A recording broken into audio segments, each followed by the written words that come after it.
See, I'm ready. I don't know where to put myself, but I'm ready. Okay.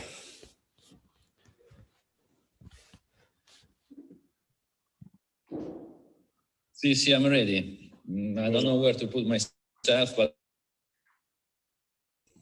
okay, guys, there was a kind of delay. So, welcome everybody. We are now live with I'm ready. The Folio Masterclass. I still keep listening to some sort of echoing. I don't know why. Maybe I should close the YouTube. Okay. Sorry, my bad. So here we are. We start again. So first of all, thanks everybody for being here. I guess Emilio is going to join us very soon. This is the Folio Masterclass, which was and still is the first masterclass that we run with PHmuseum.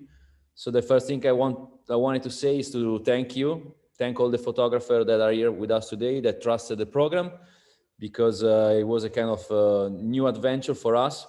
And so we are very happy of the work that you've carried out in this month. And we are very glad to kind of listen to you now in the coming hour and a half.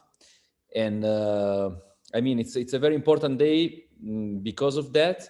And also because the idea beyond the program, beyond the masterclass, was to kind of create a group, create connection, and offer some real opportunities. I mean, some real output after the masterclass.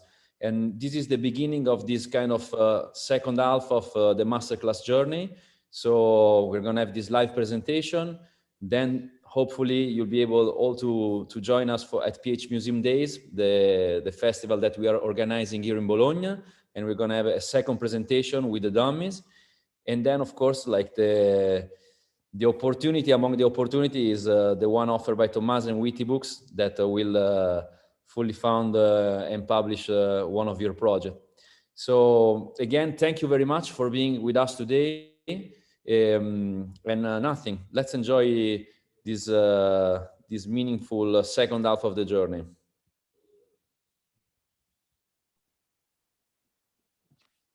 Thank you, Giuseppe.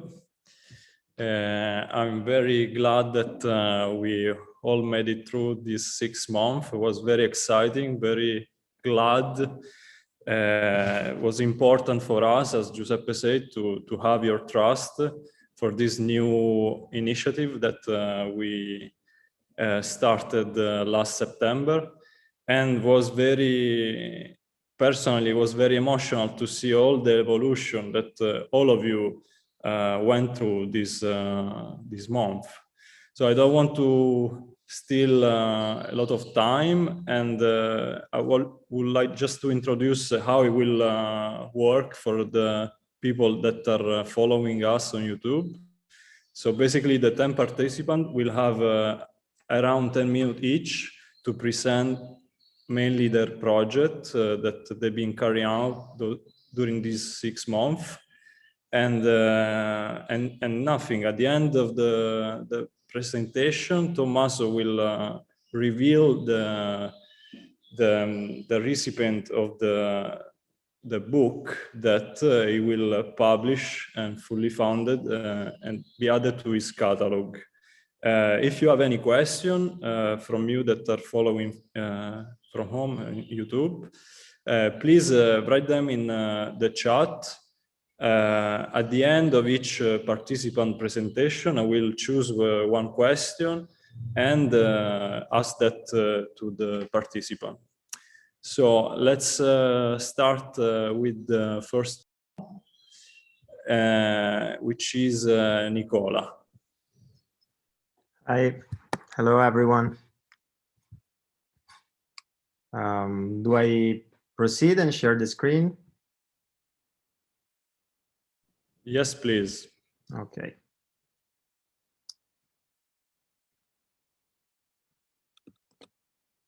Okay, so I'm Nicola Lorenzin. I'm a photographer based in Milan, and I'm going to present you my project called The Spectacle of Ugliness. I developed this project not far from home in the southern suburbs of Milan, in the Sant'Ambrogio neighborhood. This is a working class neighborhood that has been planned by the same architect, Arrigo Arrighetti, and built from scratch in the 60s, before it used to be countryside. So it's made of public housings that follow this snake shape, and they have a church at the center. That's why I decided to give myself a geographic limitation, because I wanted to abstract this area and treat it like a micro universe to observe, and rather than dragging a universal conclusion, asking some universal questions. So at the center of the neighborhood, as well as of my project, there is this church that has a particular and unusual shape, let's say, and it's what dragged my attention to stop and take a photo of it. And at the same time, it's what triggers a big variety of reviews and evaluation on its Google Maps page. So it's exactly this Google Maps page that triggered my curiosity and made me decide to do this project. I asked myself, how is it possible that we arrived as a society to give a rating to a church? Does it maybe mean that if we're giving a rating to a church, are we putting it in competition with all the others, creating kind of a championship? We're kind of applying a commercial logic to a place that should be spiritual. Scrolling through the reviews, I noticed, let's say, 3 categories. One, it's that of the emotional reviews, which probably belong to the local community. Another one is that of more technical reviews. So it's people that are actually employing the same review language that we are used to see normally on commercial businesses. So they're more descriptive and cold in a way. And some others at last are simply absurd, at least to me. And we don't know if it's people actually making fun of the review system, or they just appear like this when published in this virtual space. It made me think that all those that for centuries have been subject to scrutiny by religious institutions, all of a sudden, with this freely accessible virtual space, they had the opportunity to reverse a dynamic. So at the core of my work, there are 4 questions that form the concept, I think, of my investigation. The first one is that if I was observing, for example, let's say the Duomo in Milan in the center, I would have been more keen to accept this commercial logic applied to it, because it's a place that lost probably a lot, if not all, of its spiritual value. So it's very important, I think, that I develop this project in a peripheral neighborhood that is not of no commercial interest, and it's kind of underwhelming in a way. So it's very good to highlight, I think, the degeneration of need that we have in our society to quantify and assign numbers and create these solid references that are not so solid, I believe. Then how is our experience affected? In the sense, I wanted to investigate the gap between virtual and real. So I believe that many times we pass through the virtual filter before actually making a real, between brackets, experience. And so what I wanted to study here is like, how is our experience of a public space, in this case, affected by the fact that we pass first through its virtual double. It's a tendency of controlling, like, and not being disappointed of the experience that we will eventually have. I would also like to, wanted to investigate also what role it has, this virtual space, for the local community, since I noticed a lot of comments that take this church, and not only the church, as a with pride. So like, I noticed that it's also a way for them to try to affirm a certain identity. And at last, I wanted also to question my role, the role of the photographer, of the documentarist in all this, since my work is still, I believe, an elaboration, a very subjective one, of this place that I visited and where I spent one year. of time. So in a way, I like to, in a self-ironic and a bit provocative way, to question it again and put it in a way at the same level of the reviews, in the sense of a subjective, very extremely subjective expression and also approximation of reality. So this is the visual language that I decided to employ. I tried to create a dialogue between the reviews and my images, trying to keep these elements throughout the narration. I tried to create a chain of meanings. So I employed the diptychs, relations text and image, and relations rating and image. I was very interested in seeing how the ratings were able to modify the meaning of single photos, and also like entire parts of the sequence of the book. And also I wanted like to include what I was speaking before, to question in a way my work, and to because I believe it's still subject to scrutiny and review. So I'm gonna show some parts of the sequence. This is like, the book is divided in 3 parts. This is a more introductory part that has a slower dynamic. In the end, I believe that the church is just an excuse for me to treat the questions I was speaking about, and also to move around in the neighborhood and observe it. Also because a lot of reviews don't speak directly about the church. And so this allowed me also to try to create micro stories within the wider sequence.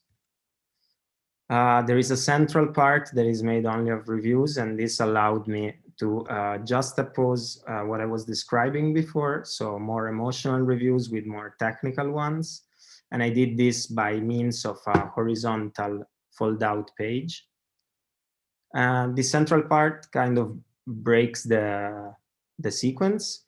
So it gives birth then to a second part that is more dynamic and filled with a different tension. And of which I'm gonna show a detail now.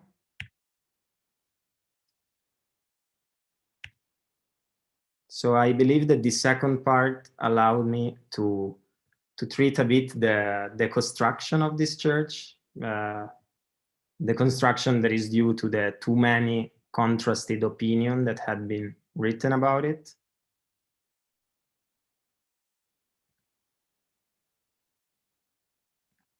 So at last, at the end of the book, you can find a short text written by Eloisa Travaglini, that rather than explaining the work is more a theoretical, speculative text that tries to enhance the questions I was speaking before.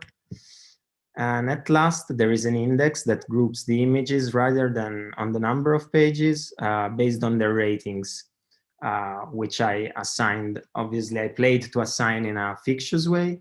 And I think this index is very important in my book because it reinforces again the concept and deconstructs my work again, giving it a totally new sequence and meaning. Then at last, some information about the dummy. So I choose the format of the dummy based on the fact that I shot with a medium format analog camera, 6 by 4.5. So I choose the format of 21 by 27. These are the front and the back cover. I decided to create an object that from the outside would look very obscure, dark, sacred, mysterious, and brutalist as well. In order also to create a contrast then with the content of the book. This also links me back to, I think, the disappointment, let's say, we experience when we are trying to control what we're going to experience in reality in the virtual space. The binding is going to be a sewn binding with a white thread. And here are just some numbers. It's a book made of 146 pages of Arena Smooth White, and 63 photographs and 24 reviews. And thank you for listening. This is it.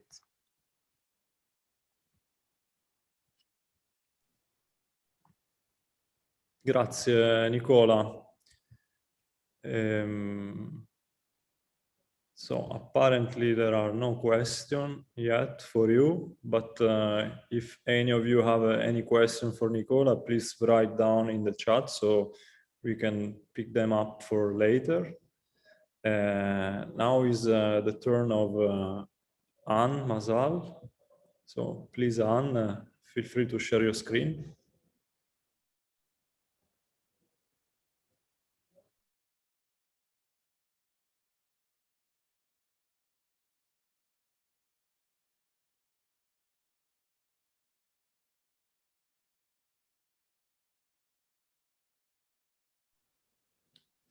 Anne? Can you see my screen? Not yet. Okay.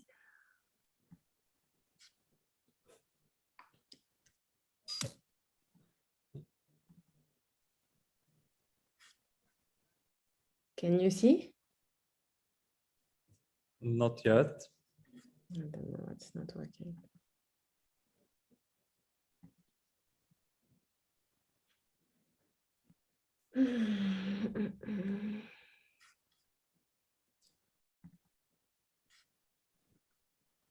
Great.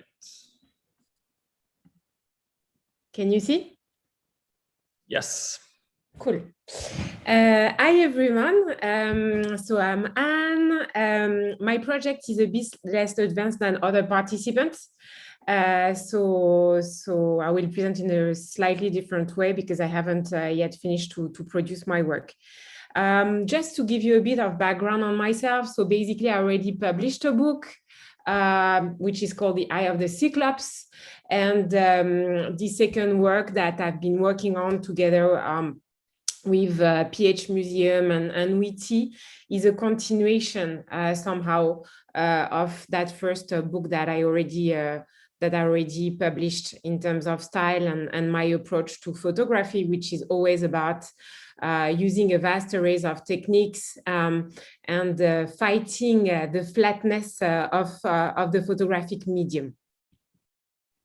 So this is just to give you a bit of background of what was said on my previous book, because I'm not going to give you a lot of context on my new work, but this is what Engstrom wrote about my work. So basically, when it comes to Anne's work, I really only have one thing to say: I love it. And you could go on analyzing it and have different wordy approaches to it, but this work is beyond that, which is the reason I'm so fond of it. So I'm not sure you will be fond of it, but what I can tell you is that when I use photographs, it's because there are things that I cannot communicate through words and through writing, and that's why I'm using the photographic medium. And that's what my second work that I've developed during the workshop is also all about. So this is my new project. So I still have prepared a little text. So my new project is called Love, Violence, and the Lack of It. And of course, there is a play on word in English on and the lack of it. I let you decide to what the word lack, basically, what does it characterize? Does it characterize love? Does it characterize violence? Does it characterize both of it? That's the beauty of the English language, and I'm very keen on that title. Some of the participants know very well that I had a different title at the beginning of my journey within this workshop, but I think I'm really happy about this new title that I think really encompasses very well the ambiguity that lays in my work, and the fact that I don't want to give answers to people. I just want them to look at my pictures and feel something, even if it's not positive. At least it's a feeling. So that's a little text, sweet and short. So at the frontier of the past and the present, the one which separates the normal from the abnormal, the so-called red line, I had hopes to photograph what's happening at the edge. I have burnt my wings a little, very much, passionately, madly. It is the excess of real that ruins all our presence. And I think this last sentence, I hope, can resonate for all of you in the present time. At least it does for me. So without further ado, I will share a few double pages of my work. So this is the beginning of the project that, of course, tells a story. So in terms of just the layout, I've played a lot on double pages with black and white colored. As I was telling you in my introduction, I like to challenge the photographic medium. So I always used a very vast array of techniques.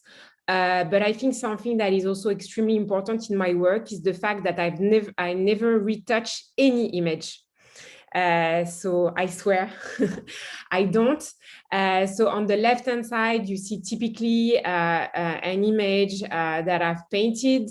On the right-hand side, again, no retouch. I have few secret techniques that I use. So of course, the image on the left-hand side is depicting the inner child we all have in us. I'm not sure you all are fond of psychoanalysis, but for those who are, I know you know the figure of the inner child. So another double pages. I tried also to mix a lot of black and white and color. Color is extremely important in my work.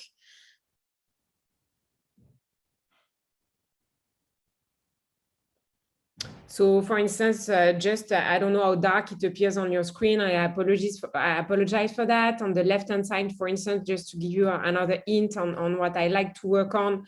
Basically, it's a negative that is being scanned and that I've then colored through a light that I've projected, which is a colored light. That's why there is orange at the top, yellow, and all these kind of what seems to be like a manipulation, a post-prod manipulation, but I never use post-prod. Again, I insist it's super important for me to have the images in the flesh and with a lot of rawness.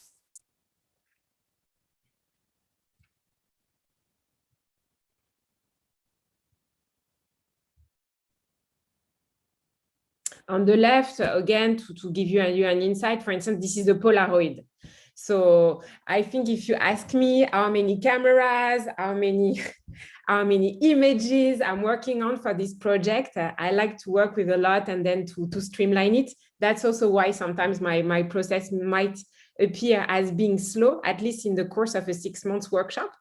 But I like to take my time. This is an image that, for instance, has been created like raw meat because I put it in the ground and I waited 1 year until it appeared to be like I wanted it to be. And of course, sometimes there are trial and error. And I think about my project, as you know, the title, Violence, Love, and the Lack of It. For instance, this image is an image of a family. You can still see it appear. But basically, when people are buried into grave, they decompose. This is just an image. We all have a very old image of our families. Sometimes we even find them at flea markets. I'm always wondering why people are selling this image of their family, because it's quite violent when you think about it. And this is typically what will happen to all the images that are being also created on social media today. You know, what are going to happen with them? They're going to disappear. And according to me, it's a metaphor of the time passing by, and it's quite violent, actually, even if there's a lot of love. Of course, there's always ambiguity. So again, another double paging, playing with black and white and colored. And I also always try in my work. I don't like work which have what I call transition images. So I always also try to have kicking images. So very strong images, even if they are double pages, and to combine them. And I don't like my reader to have time to breathe. I want my reader to maybe to feel a bit overwhelmed. On the left-hand side, it will be different in the book. Basically, I scratch 2 images that I then put back together, and I will make sure you get a book that will be scratched, because again, I think it's my way to say that we don't live in a perfect world. And I think it's quite important also to have an imperfect object and an object that is not the same, because I want to make sure that each book will be different and that every single person is unique. And I want every single person to get a very unique book, because I think sometimes the limit of the photographic medium is the fact that you can duplicate images like 1,000 times. And I'm against that. I think it should be very special and very thought through. Another double pages of the book, playing, of course, on black and white and color. And I thank basically Rocco and Tommaso for this insight on this kind of type of play between color and black and white, which I think create a nice tension. And voila, merci. That's the conclusion, and then that's where I am at the moment. Thank you. Thank you, Anne. Has been nice seeing the evolution of this work. We know that it's not a finished dummy, but maybe it was helpful to have this 6 months, no, and have a starting point of it. So thank you for sharing the inside of it. Thank you. So the next one is Greta. Peter. Am I the third one? Sì, io, eccomi.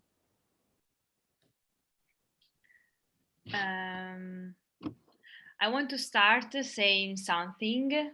Can I start? Yes. For sure. I want to start saying that the idea of my book was born before the content. Was born as the idea of a photo, the idea of a sculpture, or the idea of a painting, because was the answer to a moment, a feeling that I had in a moment. And it was August in the last year, where when a little love story ended. This story was a story about me, that I was single, and about the other guy that was engaged and is still engaged. And so this story was completely secret. The story was as a parallel world that where everything could happen, and it has not anything consequences in real life. But suddenly one day these two worlds collided, and we found out that we realized that it was not a fiction, but it was real, but there was no trace of the story, because it was, I don't know, secret. So now I can share my screen and desktop.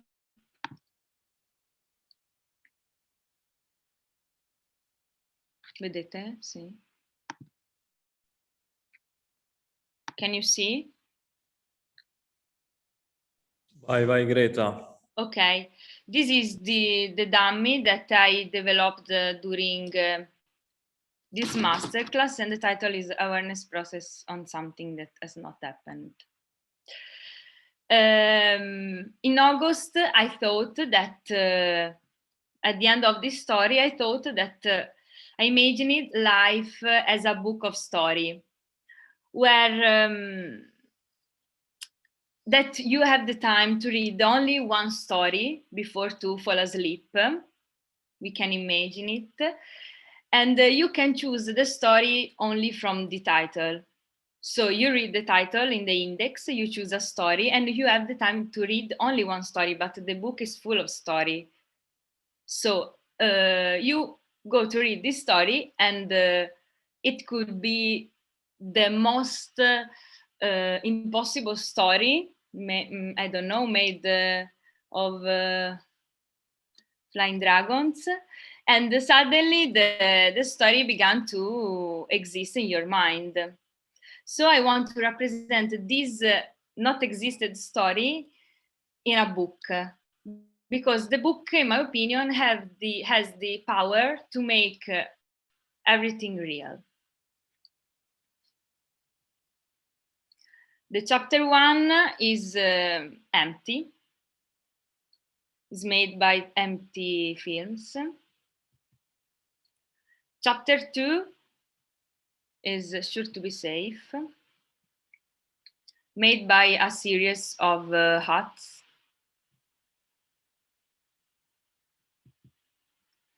Chapter 3 is again The Emptiness.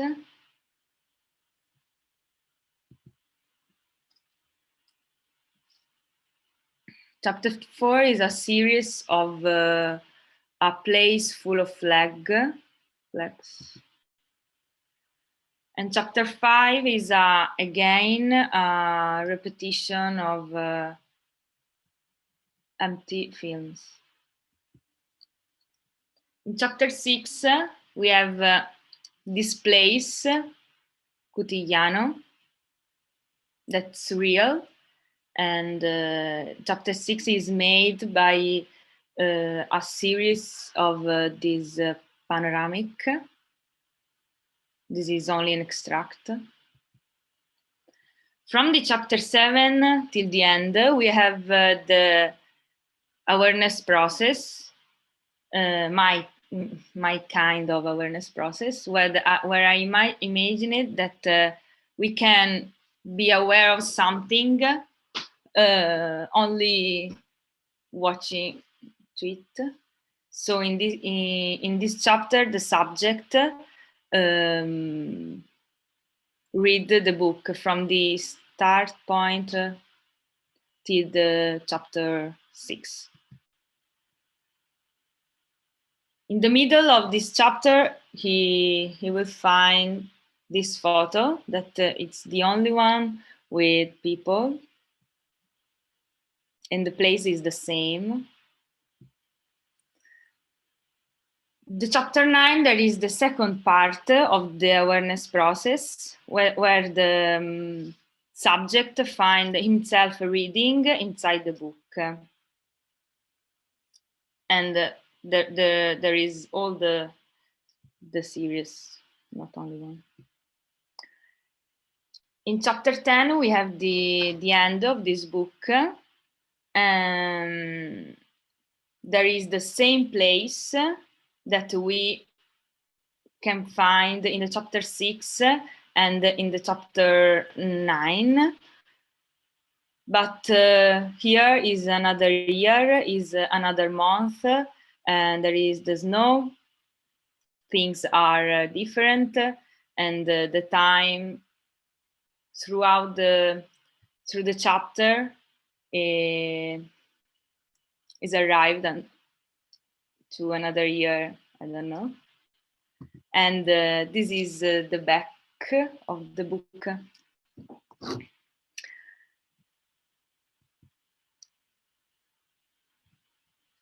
And this is the binding, outer binding. The book is made of 250 pages with a Arena Smooth Indigo Fedrigoni, and the cover is the same paper.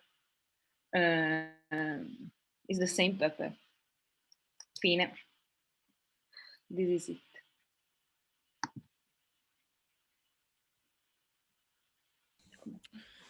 Grazie, Greta. Thank you, Greta.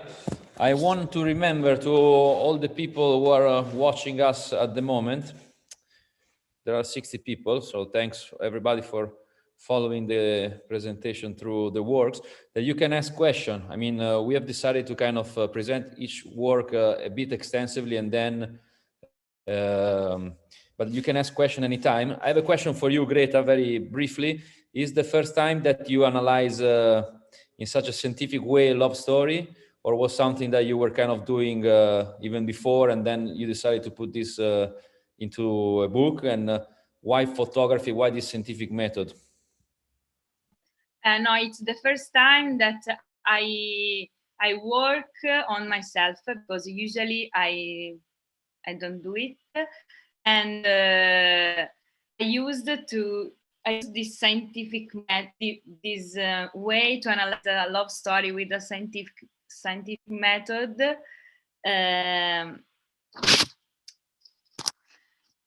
Because I made a research and I find out that there's not a way, there's not something that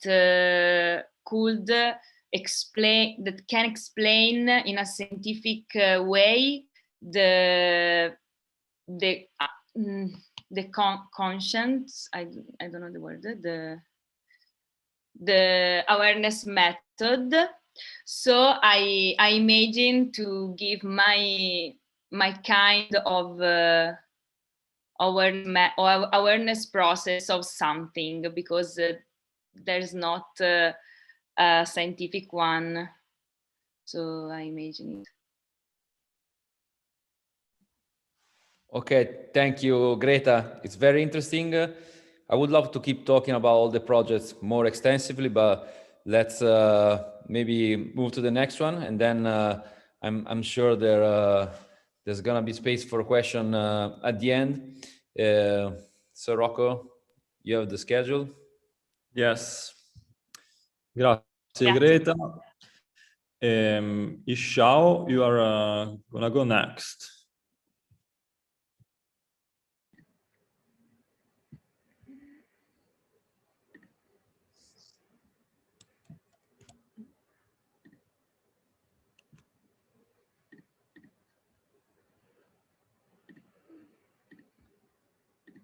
Do you see my screen now? Yes. So hi, my name is Xiao Lin, and I'm currently a master photography student at Elkayam. So I will be introducing 3 projects today because yeah, all not completed.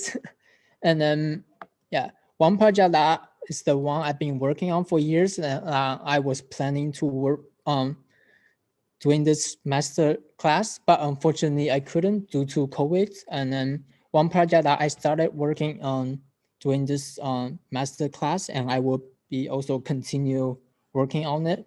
And then one project that I just started it, and then yes, I will also be working that project. And then because we have until September to submit our official dummy, and then I will choose one to make by then. Yeah. And then the first one is called When They Ring Those Golden Bells. It's a documentary series about my hometown, a remote island that's close to border of China, called Hujiang.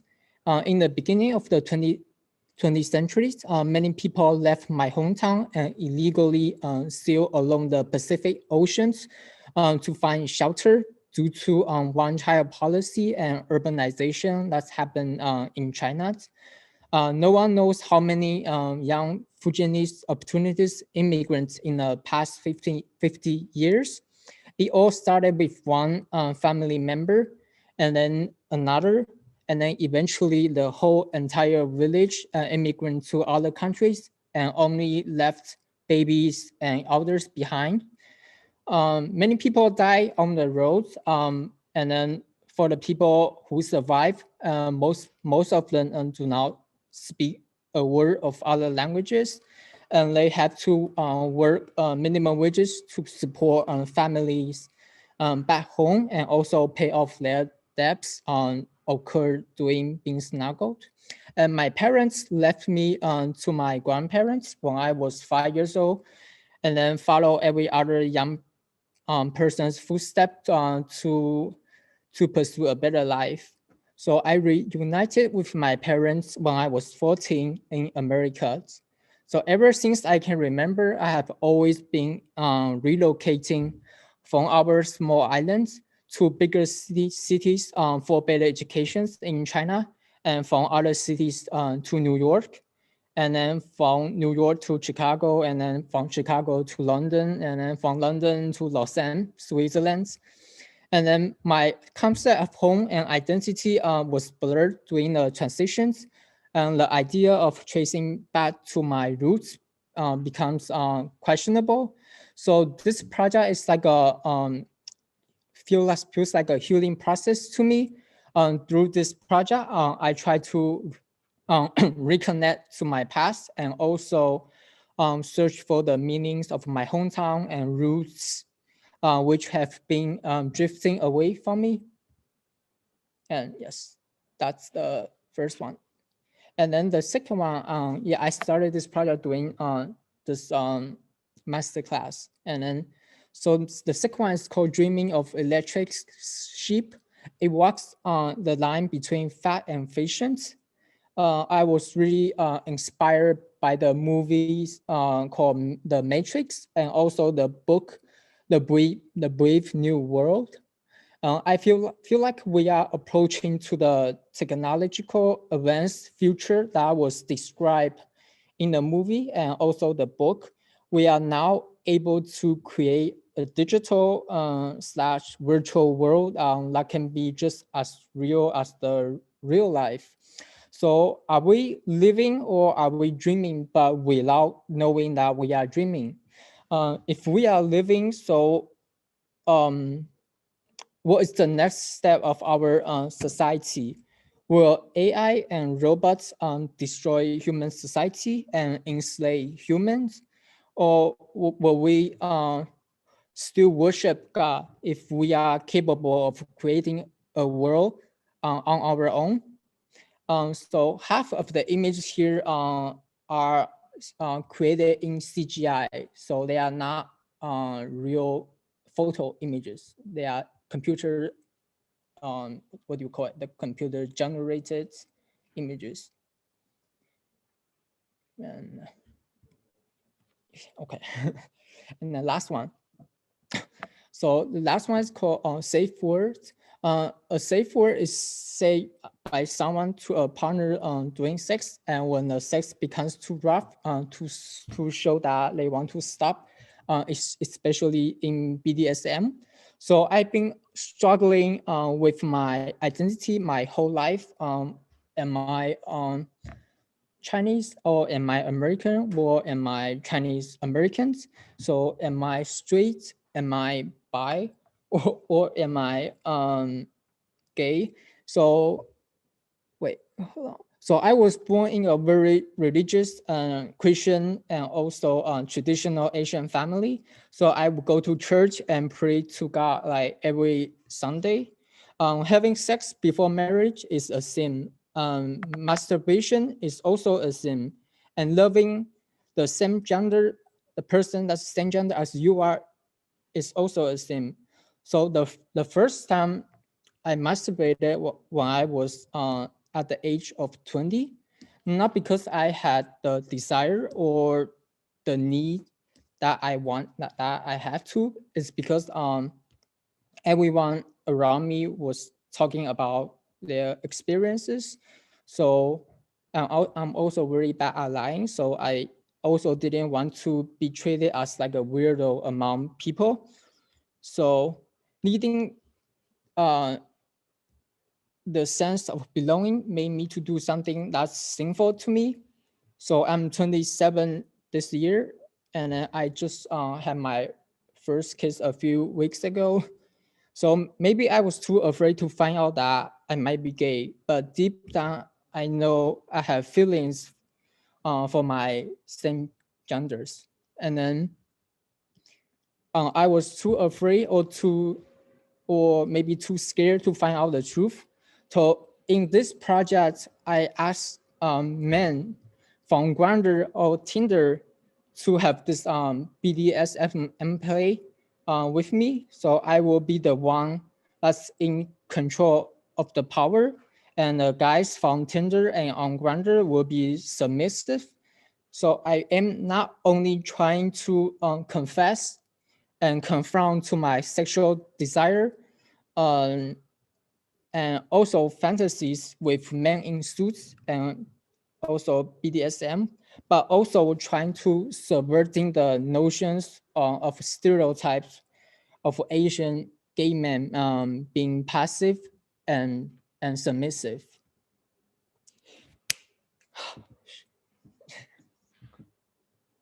I finished. Well, thank you, Yshao. Thank you for sharing your research. My work. Yeah, and your work. Yeah, I like the fact that although you have 3 different projects, you've been carrying on 3 different projects. They all tie together to this identity background in very different ways. So I have a very small question, like what, let's say, did you like most about this online experience? Let's say how it helped informing your research, let's say, during this month. I feel like you mean the research for all my projects, like doing 6 months? I definitely feel like it helped me to push my project forward a little bit, because for the second project, I was having a lot of like, not just technical difficulties, but also some contextual difficulties, because like not too many people have done this kind of project before. So it's kind of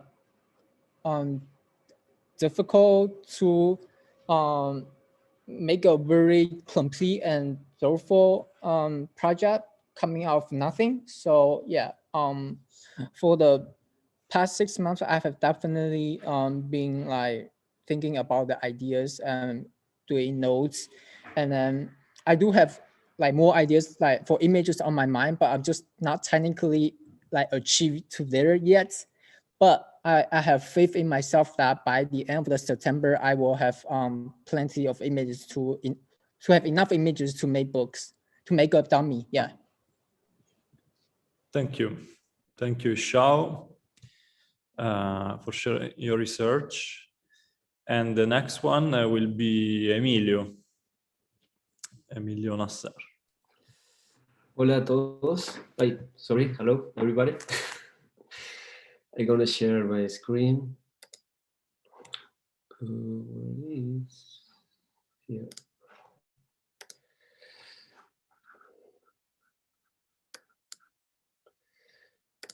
So I don't know how to start with this project, and I made this a new presentation for today. So I will be reading and talking some like in a free jam some way. So the project called Enigma, this was a name that come through during the masterclass. I come from, sorry, I didn't present myself, but I'm from Argentina with a very huge background of migrant background. Now I'm living in Switzerland. So the project Enigma, what is about? So I started this project because I try to make a new way to see my photo album from my family. So I started with some words and some random ideas, just taking pictures in between all my last 4 years traveling to visit my family. So Enigma is a visual taxidermy, I will say, a reinterpretation of some facts that happened in time ago, some of my dismembered family album, visual memories of those events. Photographies that speculate the tension in the enigmatic and ambivalent nature of the photographic image in the construction of documentary narratives. So this was a starting point of like a statement to start my research. So during this research, sorry? Yeah, I was using that 2 sentences that come from a song. It's a tango song. It was the leitmotif to go through this project. And a way to start and to finish, but this finish also can be a start, and I will talk more later about that. So Enigma is a length-based, was since the beginning a project that want to be a book, just thinking the project as a book, in a book format, in a book object, in a book concept, and to explore the idea through experimentations as well. and through my own family's memories. So through these travelings, I was collecting these pictures in my close family environments, I would say. So many of these stories about my family was crossed by many unexpected events that changed in some way many ways in that we perceive each other.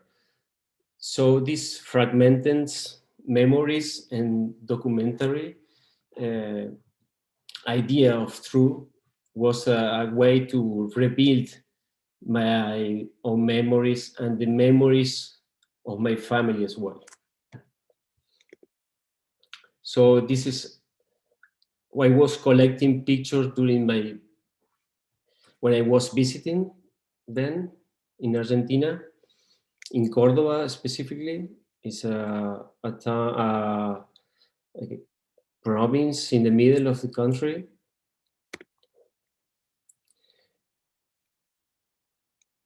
This project also is about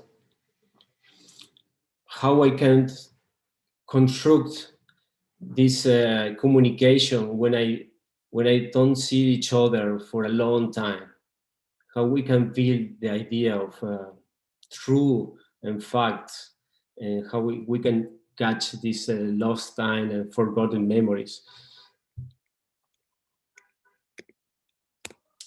So this was also like I was collecting and just playing with my family, just trying to together do these pictures like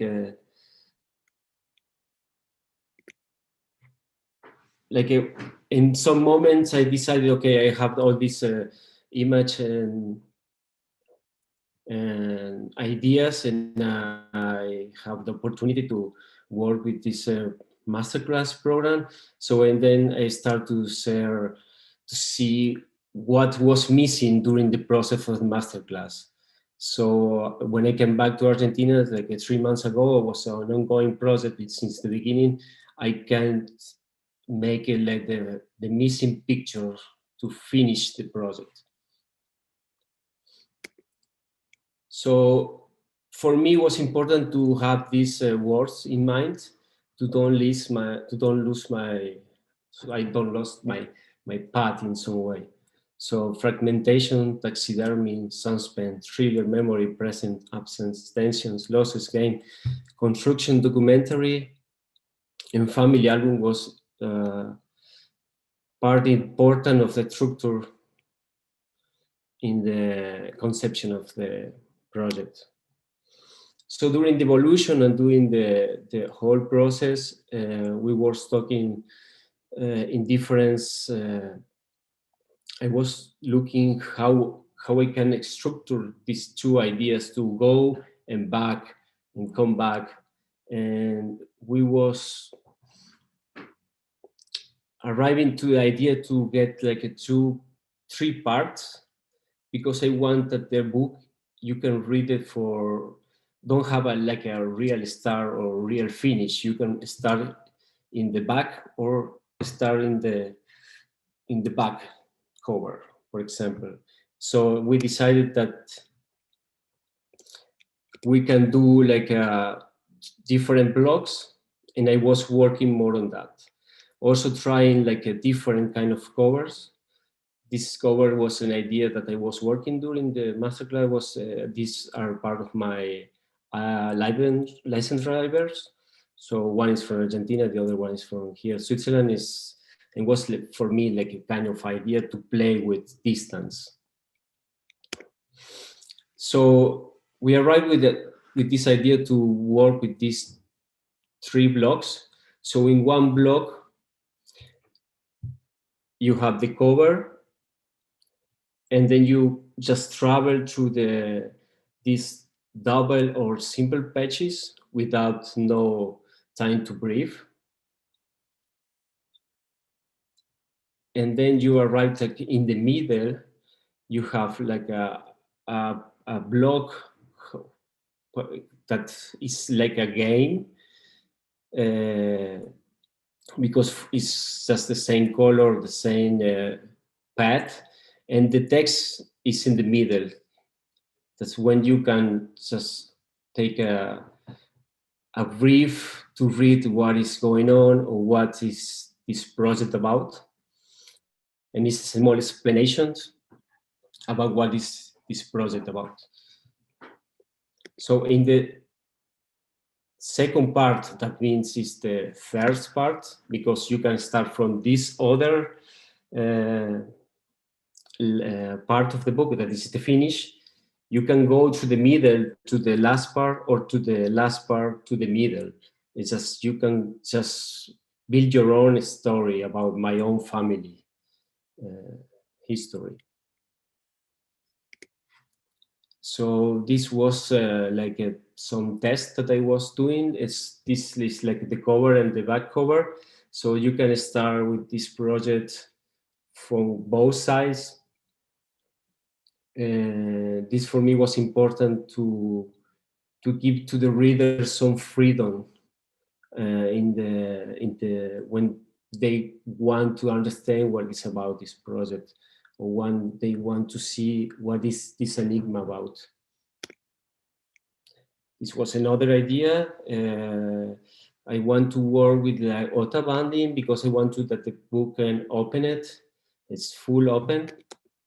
Like you can read these 2 pages simultaneously, and it will be not so big, like something like a 12:9 in a frame, and it's like a handbook, I would say, with soft cover. And I think this is all. I don't know if I'm missing something. Thank you, Emilio. Muchas gracias. I'm moving to make my question. So, again, my role is today also to remember everybody who is watching us that you can ask a question. There is a kind of live chat on YouTube, so you can see the project of the photographer who presented the work so far, and you can ask a question. We're going to reply now or later. My very brief question for Emilio is if you can talk a bit more about the gesture in the images. There is like a strong connotation, and also, I mean, you started from a personal research, but like how much are you at some point, were you at some point thinking of the reaction of the people? How much the book is also conceived for other people to relate with it and associate their own story to yours? Yeah, I mean, it's this is something that was a question always with me during the process, how my own view of my own story can be reflected in others. I think when I find this cover, last part, this album photo picture from my family was like a to close the cycle, to understand that how we see memories is something that it's not fully true, but it is. I mean, it's complicated to explain now, but it's a really complicated question.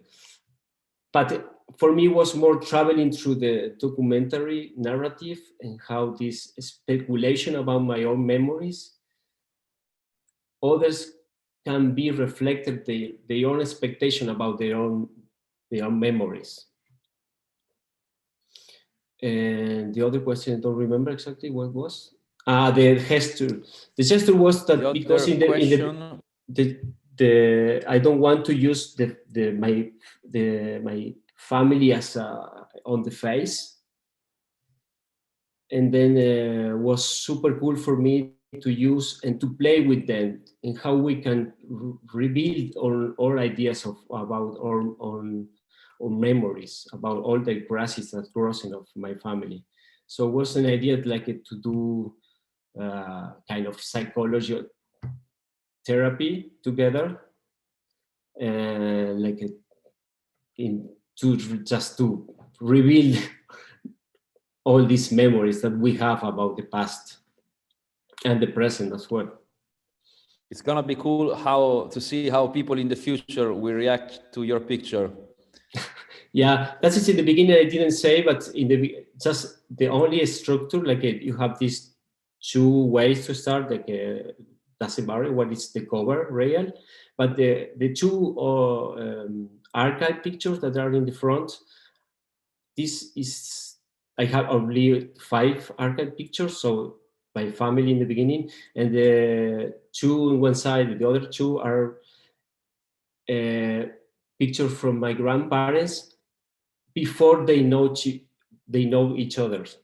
So when they were singles.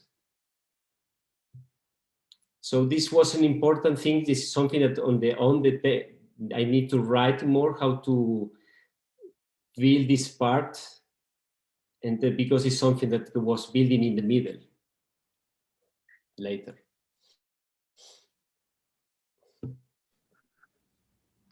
I hope Grazie, Emilio.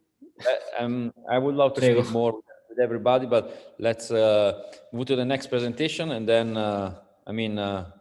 it's going to be beer time and Q&A, so we can get more in depth. Thank you, everybody. Thank you, Emilio. So the next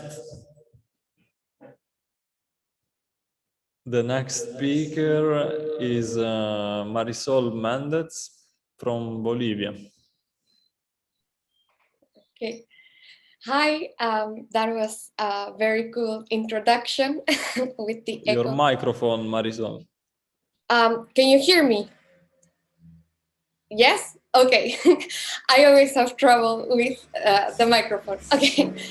Hi, guys. As Rocco said, my name is Marisol Mendez, and I'm a photographer from Cochabamba, Bolivia. And today I will be sharing with you my project Madre and its evolution throughout throughout Folio.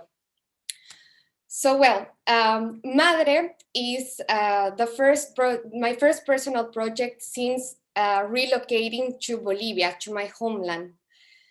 When I returned, I was actually very saddened to find that not much had changed in regards to how women are represented in the media. The representation remained largely whitewashed and phallocentric, and it really didn't reflect how multicultural our country is and the rich loom of femininity that we have. So you have to understand that in Bolivia, women do not only face macho patriarchal structures, but they're also very often the victims of racism. This imbalance of power often results in the mis- and underrepresentation of indigenous and mestizo women. And I just thought it was very sad to have this very narrow view of femininity. So Madre is born to raise questions about this imbalance of power. And it's also born to celebrate the diversity of my motherland through the portrayal of its women. In it, I wanted this project to be a reflection of the convoluted existences of cultures within my own country. It is through this project that I'm going to be exploring religion and family and representation. So from the start, it was quite an ambitious project. And as I saw it grow, I realized that maybe a book format would be the perfect place to present all these ideas, to initiate this conversation about womanhood, and more specifically about what it means to be a woman in my own country.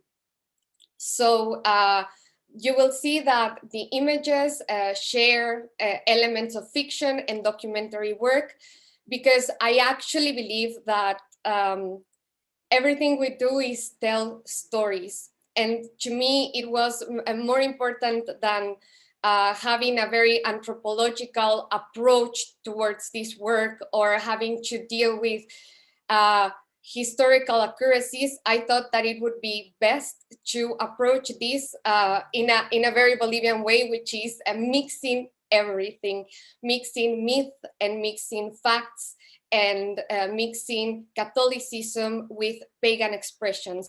So the result of this syncretism, I think, is well organized within a book format.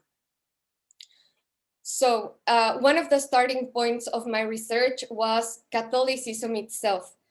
To this day, Bolivia remains largely Catholic. Unfortunately, Catholic dogmas tend to reinforce this dichotomy of the Virgin Mary and Mary Magdalene, or the Virgin and the whore, which is actually quite a reductive way of looking at the female experience. So I thought it would be very fitting to reclaim the religious imagery that I had grown up with, that had for a long time of my life informed my ideas around womanhood, to reclaim this imagery, to mix it with Andean tradition, which is what happens anyway in my country, and to use it as a way to open a conversation about this dichotomy.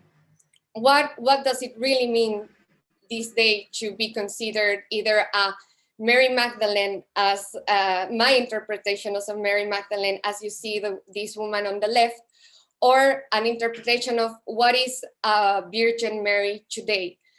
Are these concepts, have we outgrown these concepts? Are they still, do they still inform the way that we look at ourselves, the way that we understand who we are? So I thought it would be interesting to have, to reclaim a language, but to subvert the message. My work then does spin around religion. So there are many images that talk about these biblical scenes, about these biblical characters, but they talk in the sense of opening up a conversation. They want us to go back to these stories and see them transformed. It was also very important for me to preserve and to speak about these very Bolivian aspects. For example, here in this image, you have the idea of the quinceañera, this rite that is very prominent in the whole of Latin America, and how it means, how to this day it still means the passage to womanhood. So I thought it would be very interesting to look at all these places where women are defined, and I should say defined, and that it would be very interesting to put this, to have these women face each other, to have these different contexts speak to one another. The project also sees me questioning my identity. I am speaking about Bolivian women, being one myself. So for me, it was very important to question how the place that I was born in has resulted in the woman that I am today. I could do this by including archive images. I included archive images from my own family album. I looked at how religion was a very prominent part of the upbringing of my female lineage. So these archival images allowed me to open a window into the past, to also tackle the history of Bolivia. But in a, again, in a very convoluted way. I would intervene these images as a way to question the history that I was seeing in them, as a way to reinvent these ideas around femininity. And this allowed me as well to add layers of symbolism, to have the present in conversation with the past. Emilio was talking before about the incorporation of family images into his work as well. And one of the things that was very interesting to discuss through Folio was whether I wanted this work to be self-referential or not, whether it was important for the viewer to understand that these were images of my family tree. And I decided that in this case, I am trying to speak more universally through these images. The project is an exploration of my own identity, but I wanted to speak in a more universal way.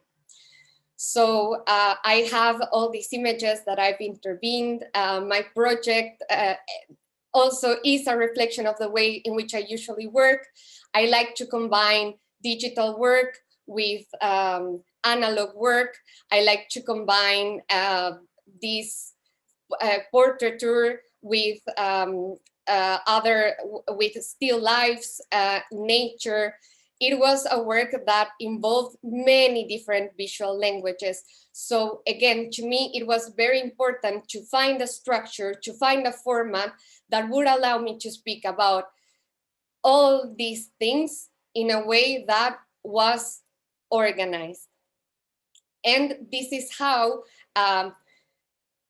this masterclass really helped me understand how to structure my work, and how the structure of my work is actually given by the concept. What am I trying to speak about is exactly the way in which I should present the work. So the most important concepts within Madre are this open conversation. To me, the work is about not delivering answers, but actually asking the questions. I want people who look at this book to ask themselves, what is it to be a female? What is it to be a female today in a place like Bolivia, where so many different cultures meet, where so many different outlooks on life and perceptions? How is this complexity richer than these reductive ideas that we tend to have, and we're trying as a society to shake off? So for me, it is about this open conversation, and the work itself presents, and you will see that the work carries a lot of duality. I talked before about the opposition of like the Virgin Mary and Mary Magdalene, but throughout my work, there's also the duality is present elsewhere. There's a lot of nature against concrete. There's a lot of live things against these little saint figures made from plaster. So for me, it was also about exploring this duality.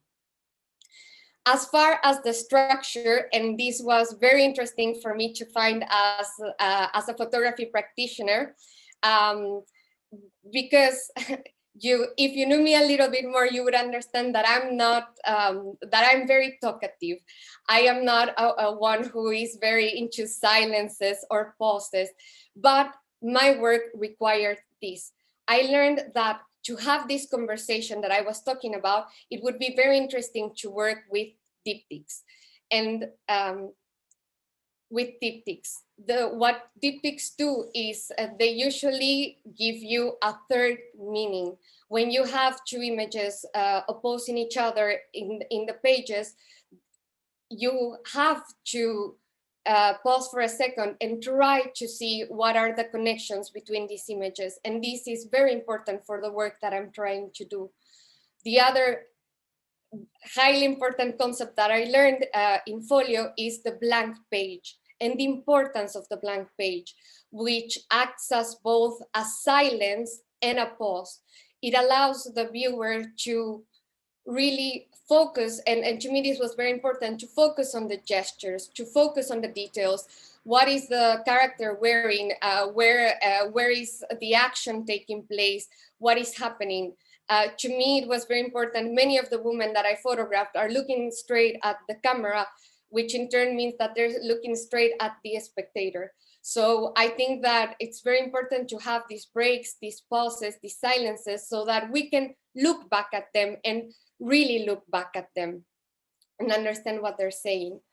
My project is greatly, my practice is portraiture based, but it was very interesting for me to, throughout this whole process, to try to actually learn how to explain all these things that I was saying as well through places and objects, and have these also help me also help me relate the story of these women who are at the center, to have them also explain, like, where do these women live, what kind of things they see, and how this leads to who they actually are. So in terms, again, in more technical terms, I've always imagined this book as an actual precious thing. Again, going back to this idea, because my work revolves around religion and how this influences the representation of women, I wanted my book to be as precious as, or as sacred and as precious as a Bible feels. So I'm thinking of a book that is a hardcover. It's not a very long book, but to me, it's very amazing to have a first book that will be full of silences, that will be very brief, because these are things that I would not on a daily basis equate to myself. So I think that it's very interesting to find aspects of yourself that you might not find in your personality, but look at them through your work. So my book, again, it's going to be 17 times 24. It's a small, very precious object to me. And I wanted to feel sacred, because going through this whole journey to me was like, yeah, it was like a mystical journey. And I want for the reader to read this as well. So yeah, that's it for now. Thank you. Thank you, Marisol. I have a question for you before we go to the next one. I mean, for you, collaboration is very important because you're doing a lot of portrait, no? Yes. And so I'm curious how those people you photograph has helped you in the process, or what they think about the process of, let's say, fighting back this misrepresentation of themselves, let's say. Yes. First of all, I completely agree with this word that you used to describe my work. I really think, and I want my work, my portraiture work, to always be a collaboration. I think that the resulting portraits are as much of what I give as what the other person gives to me. I think it's always this reciprocal thing. In this particular work, to me, it was really amazing because I've been developing this work, and I have been shooting for it like for a very long time. The women that I shot were women that I would find in my local coffee shop or at a protest, and I would approach them without knowing them. So there was always this previous conversation that we had, because I wanted them to understand what I was trying to say with the work, but I also wanted them to add something to the conversation if they really wanted to say something about all these issues that I was tackling. And this is something that I'm hoping that translates into the work. But besides the portraits themselves, I take with me all the conversations that I had with this woman, because we would sit down and we would talk about the state of things and how we felt and the microoppression that is part of our society. And I don't think that as I said before, I don't think that I have the answers. What I have is a lot of questions.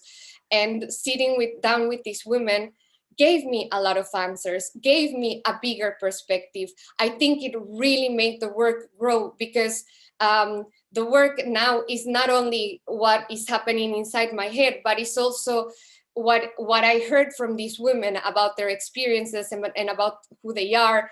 And even in a less serious way, it was very interesting to have these women ask themselves, do I see myself more as a virgin? Do I see myself more as a Magdalene? And to have like amazing answers like, I am totally a Virgin Mary, but for this, I really want to be a Magdalene. I really want to feel like a Magdalene for a day. So again, I think that this collaboration through the portraits really increased my perspective on a subject that is quite difficult. So I think that it's important to tackle it with all this in mind. So yeah. Yeah, thank you very much, Marisol. So we welcome our next speaker, which is Amit. Hello, everyone. Can you hear me? Yes. Good. Now we'll share my screen.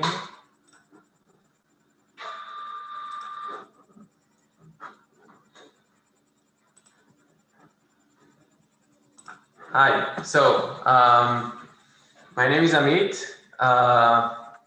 I'm a photographer currently based in Israel. And I would like to talk about this project that's called Naryoch.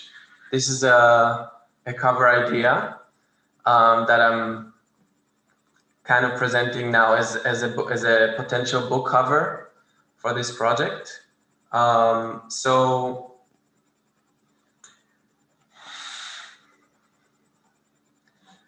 this is the first image from my book, and it actually tells the whole story of the idea behind it. So the project was shot between the years 2019 and 2020. And it was the time I lived in New York after I graduated school. And I had this idea that I really wanted to make my next project somewhere that is very far away, very remote, a place that I don't know about and other people don't know about. And I would travel and maybe do train hopping and kind of just disappear. And that the project will kind of be my diary. But eventually I had to stay in the city because I had a lot of work. And I still wanted to have that journey. So one day I just went to the beach and started photographing, and kept coming there. So Naryoch is the name of this place. It's a beach. It's a 1 kilometer boardwalk. And the meaning of Naryoch, the native inhabitants of this region, like hundreds of years ago, they called it Naryoch.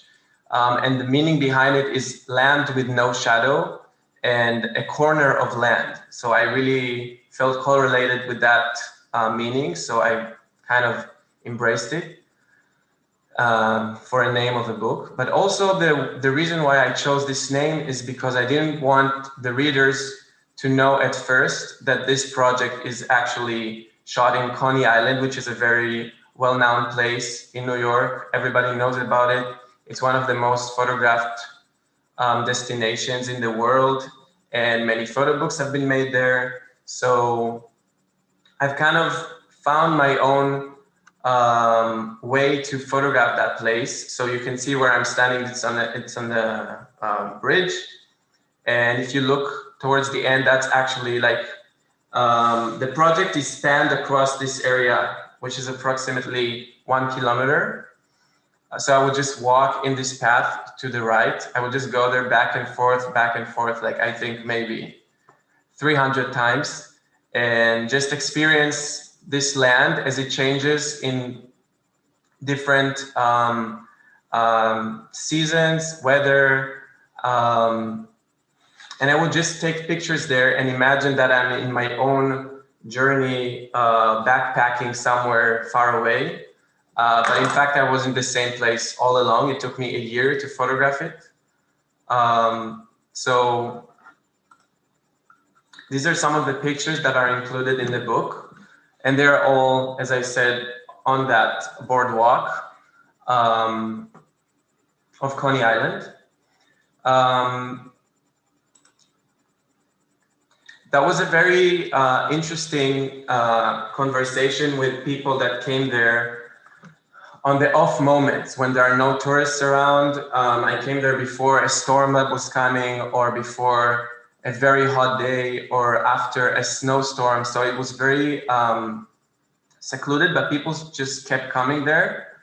And when I took portraits of people, it kind of felt like we are having a third person in the conversation. That was the camera, it was the person next to me, but it was also the ocean, because they were having a kind of a conversation with the water that made them feel very calm next to the camera. I used to do a lot of street photography, so when people are in the street, they act differently when they are near the water. So I was kind of exploring the gestures of the face and the kind of moment that they were in. And it really affected me because I never took portraits that are close to what you see here. It's very different from my normal style. And I think it's really affected by the closeness to this endless ocean, the North Atlantic Ocean. So these are really some of the images. And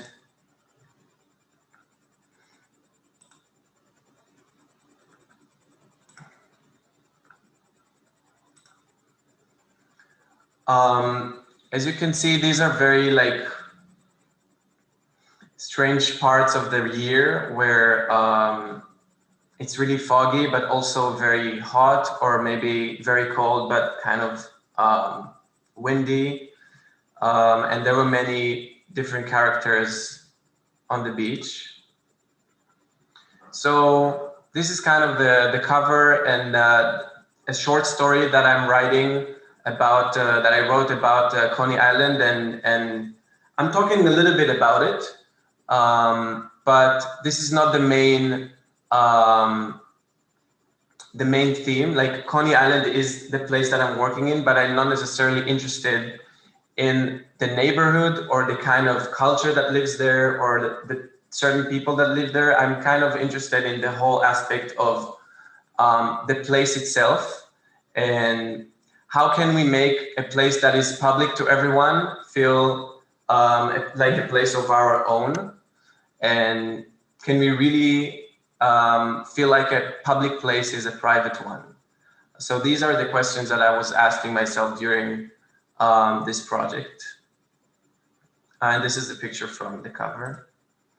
And these are some of the sequences that I worked with the wonderful people that are sitting here. It was very helpful, very nerve-wracking, just making those sequences and kind of understanding how this book will live.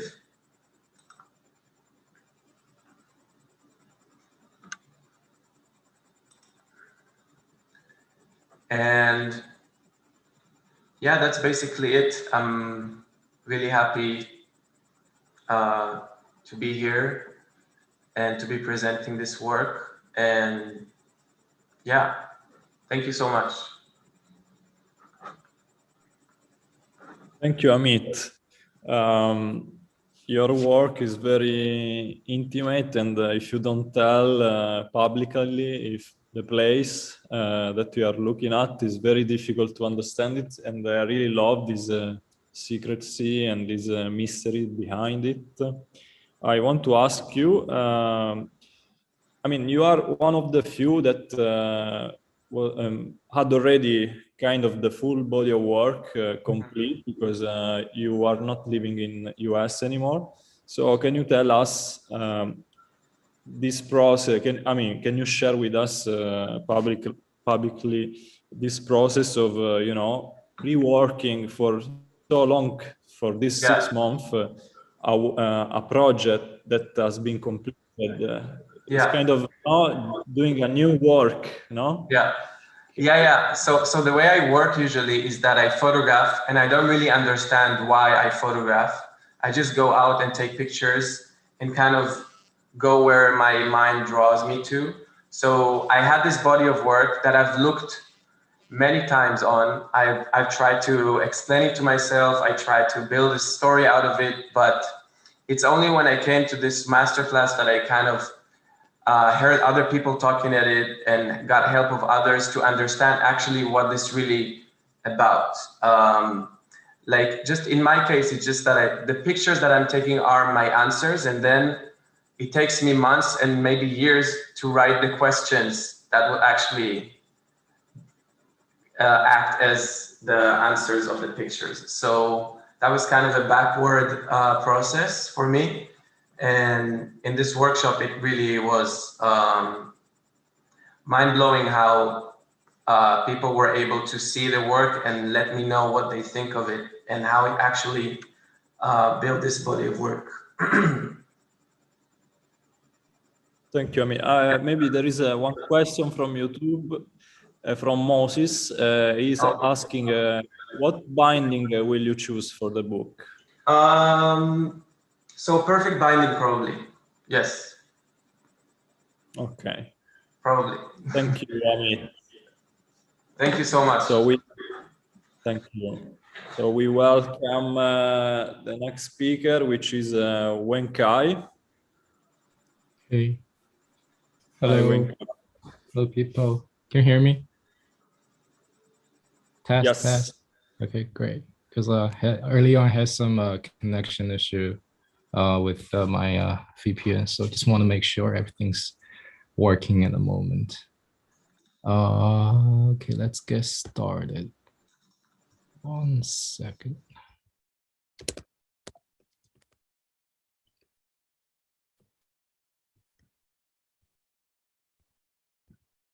All right, I am screen sharing and go.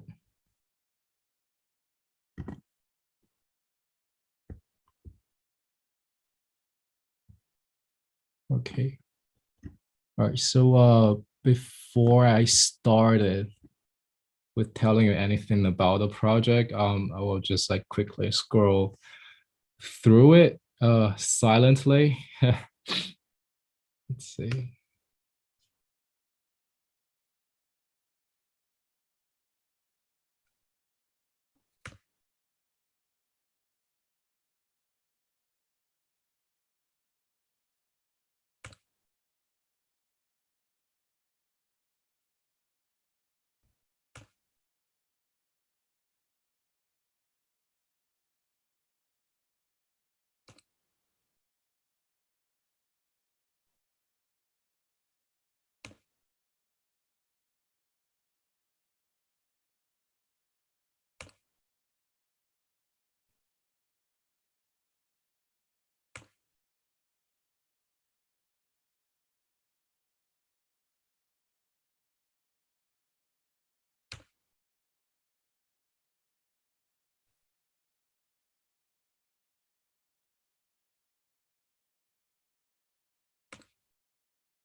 Okay.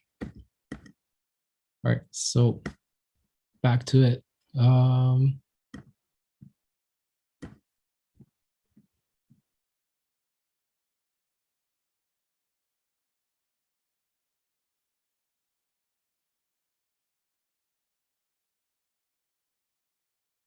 Wenkai, you are muted.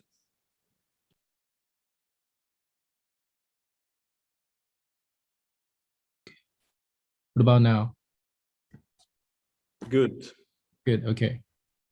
So yes, just took your guys on the journey into the very deep psychological part of my brain. And this is basically what my project essentially is about. It's about human memory and how it can be manifested through photography. Some specificities about a book. So I will choose the open spine for the binding. And you just saw it's a mixed color of black and white and some of the color. So this is the cover book I chose, which is also the back cover of the book. So like if you fold the book as a book, you will see both sides, which are two different images, but of the same firework I took in the past, which I think it's kind of poetic. So what Somia is about, so the word, it doesn't really exist. I actually look it up. It's not in the Wikipedia or on the dictionary, but I think I saw it somewhere, but I'm not exactly sure where the word came from. But it's from insomnia, the inability to sleep, and insomnia is the English word root for it, I think, which means sleepness. And the image on the left is from the painter Francisco Goya, and it's from the illustration series. It's called The Sleep of Reason. So what somnia basically is, I started the project back in late 2018, and it's actually my first photographical project ever. So I'm honestly flattered when I got accepted to the Folio Masterclass and compare. And it's super intimidating to see what other people have been done, which is amazing journey for 6 months with other my amazing classmates. And it was started with this pure idea. It started with a very nostalgic feeling because I studied abroad since age of 14 in United States of America, and now I'm officially back in Shanghai. Actually, it is kind of like coming of age. It has a lot of coming of age anxiety, and I felt very nostalgic for my home, but I also have a very weak connection to my family members. So it's just like a weird mixed feeling of like you just feel nostalgic for something that is from the past, but you are not exactly sure what that exactly is. So on the very emotional and abstract level, the whole project, the entire project, is started with a very nostalgic feeling. So when I get nostalgic, I start taking photos. But there's also the theoretical part of the project, which has a lot to do with memory. And I want to start with discussing the phrase photographical memory, which is has always been a fascinating idea to me. And actually the word, we think about photographic memory, you will think it's a recent invention that you saw in some sort of like scientific, sci-fi film or sci-fi fiction, but actually it's invented back in the 1850s, which is parallel to the invention of photography itself, and it's closely collapsed with human memory. So when you say someone who has a photographical memory, we're saying the person can memorize everything perfectly. So that link between photography and memory has long been established from the very beginning of the invention of photography. But I also find what's very fascinating with photography is that, like, if photography even though it is a replication of reality, but it does not replicate the same sort of visual experience of the world as we do experience now at the moment. Because when we say visual experience or visual perception, it's never purely visual. Even at the moment now, when we're looking at a screen, there's also all sorts of other senses that's working at the same time. So photo become this just bizarre medium because we never see the world still, but photo somehow kind of forces the human mind to perceive a 2D dimension entirely with its stillness. So that relationship between photo and memory has always been like a very just intriguing part to me. And I started thinking about, because memory itself is a very fluid thing, and I started diving into some scientific research of human memory, right? And the image on the right is about Back to the Future.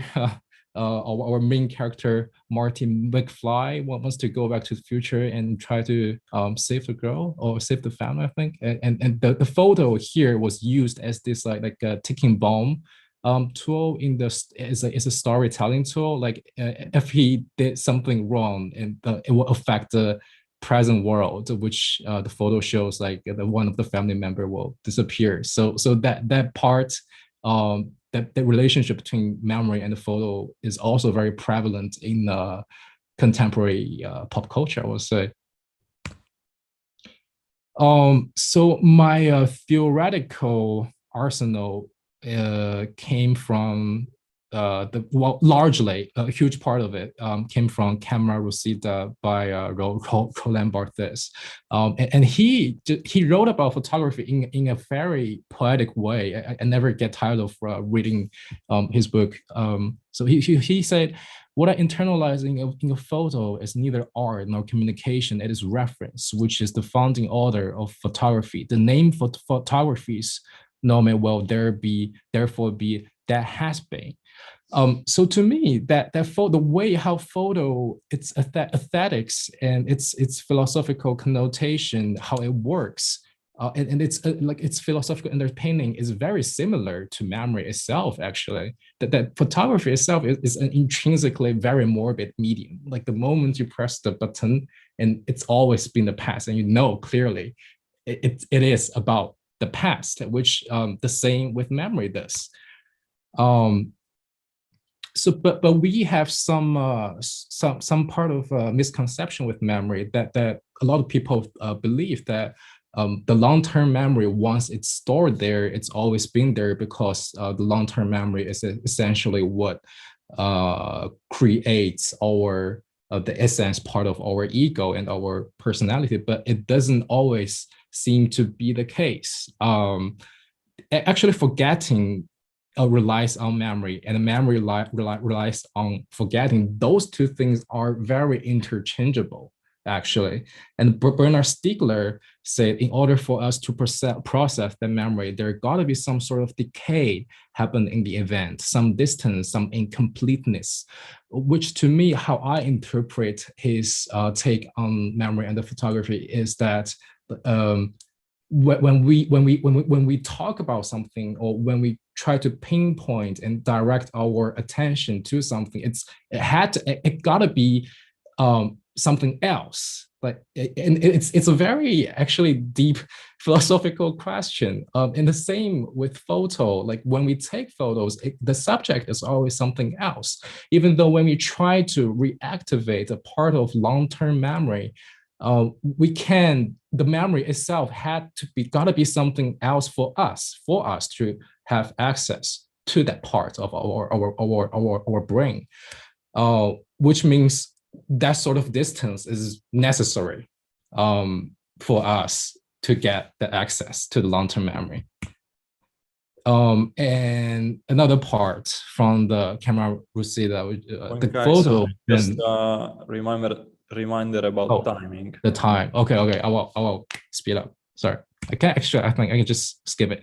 So from my scientific research. There's a scientist called Karim Nadar, and he has an argument on the memory. I said the old stored memory can be unstored and then have to be restored when they are remembered or reactivated. If you prevent the restorage, then the memory is no longer there. The restorage process is called a reconsolidation, and he used this sort of method to treat people with PTSD or with traumatic experience. So during the treatment, the people who he will either play the tape of the person who retells the traumatic experience or show them the photographic image that's related. Either it's a car accident or sex abuse or something that's related to the subject's personal traumatic experience. When it's reactivated, and he would release some sort of drug to disrupt the memory formation, and then the end result would be that the patient, whenever that part of trauma gets triggered, and he or she will just feel less traumatic about that part of memory. And so I started my own take on my journey, my own experiment on, like, if I keep doing post and retouching with a certain image that I took from the past, like, and just purely see how will that affect my own memory that is related to the photo. So everything stemmed from the very fundamental idea of that. So it started, is what I said before, just a very nostalgic feeling of a Sunday afternoon nap. Just something feel very nostalgic. So I revisited some of my photos that's been taken between 2019. So that was a time back then. I revisited my entire archival and started doing retouching. Either it's changing the tone or the color through Photoshop, and see how does that affect my own perception of that part of memory. And then I go on another phase that I got influenced by surrealism back in the 1920s by Monray and by the Manifesto of Surrealism. And instead of like just passively changing colors and tones of the photo, and I started adding like different elements into the photo and see. So it's not about taking images anymore. It's about making a new photo. And with some of the photos that are already being revisited, so I go back to some of the photos again. And at that moment, I ask myself, like, how do I feel about these photos? And I just try to add, just sometimes it's random images to do just superimposition with the previous image, or sometimes it's intentional. And that's when I started getting the scientific research in. And I started broaden the scope of my experiment. It's not just restricted to digital, because before then it's all digital, and I started doing more physical stuff. And I would scan some of the paper texture or some of the watercolor or its ink wash, and to place it on the image to see how it would look and how it would affect my own memory. And then it's a big transition moment.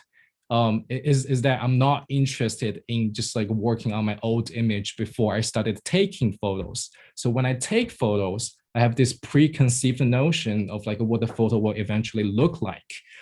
So like when I take, let's say, this photo, like when the moment I took this horse shape on the roof of the house, I know exactly what I want it to look like. So everything become more intentional as I also personally grow up more. I just passed that teenage angst phase too. So it's about my own subjective perception of what I want to see in this world, which is not there. And I also got heavily influenced by this Chinese painter called Bada Shanren back in the Ming Dynasty. And he plays with visual illusion in his painting a lot. And I started playing with negative space a lot. And yeah, okay. I was just sorry if I interrupt again, but yeah, sorry. Yeah, we kind of need to move to the next one. So if you want to wrap up in a minute, because the presentation is very interesting, but right, I will do it in a minute. Within the schedule a bit, so of course, maybe we can follow back later on, or if you can wrap up in. I can wrap up in 1 minute. All right. Oh, Grazie, sorry. Thank you very much. All right. In some artistic influence, Yamasa Yamato, Pocopida, and capture coining, just some aesthetic influence. Some surrealism influence with shadow and duality and its visual illusion, and some intellectual influence, ranged from Carlo Castaneda, from Carl Jung, and my book influence. All right, that's wrapped up in 1 minute. Sorry, guys. Thank you, Wenkai. I'm very bad with timing. My bad. Because you didn't want any question. Yeah. Tell the truth.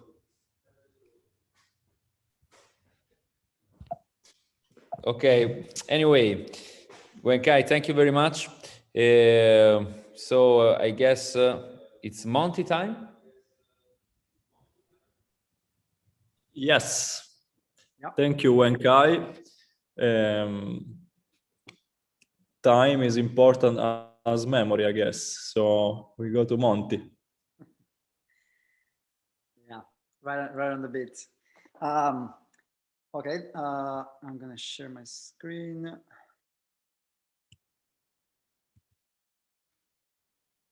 Okay.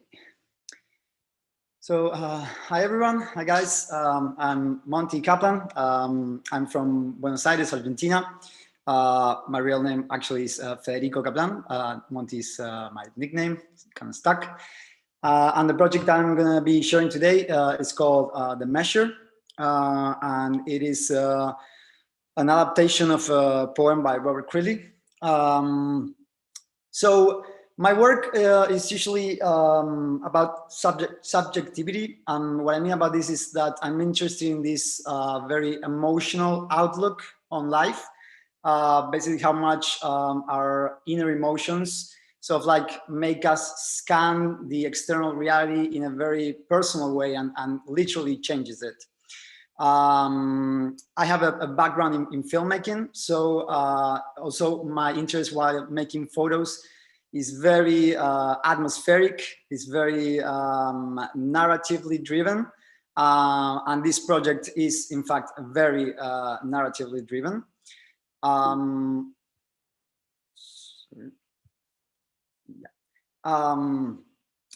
So the project initially, I've been interested in time as a concept for a very long time. And there was a lot of research involved while making the project, from very scientifically driven outsources to more philosophical ones. But there was this very interesting thing that I found out, which it's a very complex subject for sure, and it touches us all, but there's this main thing about how we perceive time that is very connected with entropy.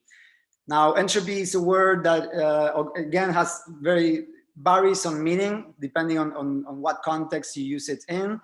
But it's important to remember that entropy basically means the level of disorder or something that is unknown inside a closed system. This is important because in a very technical sense, time, the arrow of time, meaning that we always experience time as this thing moving forward from somewhere, is completely tied to the entropy of the universe. This was also tied later to how the book is structured, so it's important, I think, to let it know. So yeah, while I was working on images about time, I came across this poem by Robert Creeley, which says, I cannot move backward or forward, I am caught. In the time as measure, what we think of no other reason we think than just to think each for himself. Now, the poem, of course, it's very poetic and it's very cryptic, but I also, when I found the poem, I thought it really sort of like summarized what I was trying to say, that in the end, we know very little about time, even though there's a lot of scientific research about it. And it's sort of like this tunnel vision that we have, that we cannot look past our own reasoning of time. And it is ourselves, not that we create time, but we create our experience of time. So that's what I was interested in capturing with this project. Basically, what I did was take the poem and use it as a backbone to tell a very straightforward story in a way. And the story I made up was of a scientist who is obsessed with time travel and the nature of time, let's say. What this allowed me was to really be, playful in a very, I could be very oniric, but also there was this element that always brought the work. It kind of like grounded it, so I could still tell the story about this sort of like time travel. Now, it was very important for me to avoid the usual trappings that we have when we are talking about time. That also includes of clocks and any kind of that sort of measurement, because I was more interested in this sort of like, again, this personal sort of like time.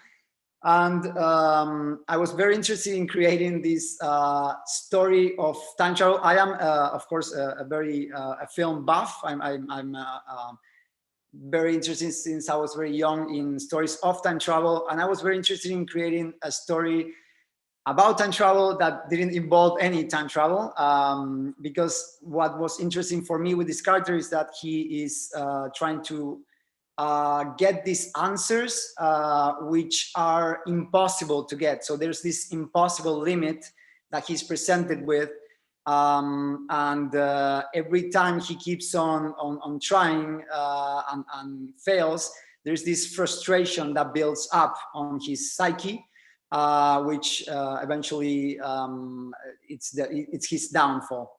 Now, what I did with the project was I sort of like divided it in 3 types of material. What we're seeing right now is what is called like the POV, so it's his point of view. And basically what this, how this works in the project is that it informs us of how the character is literally like experiencing reality at that moment.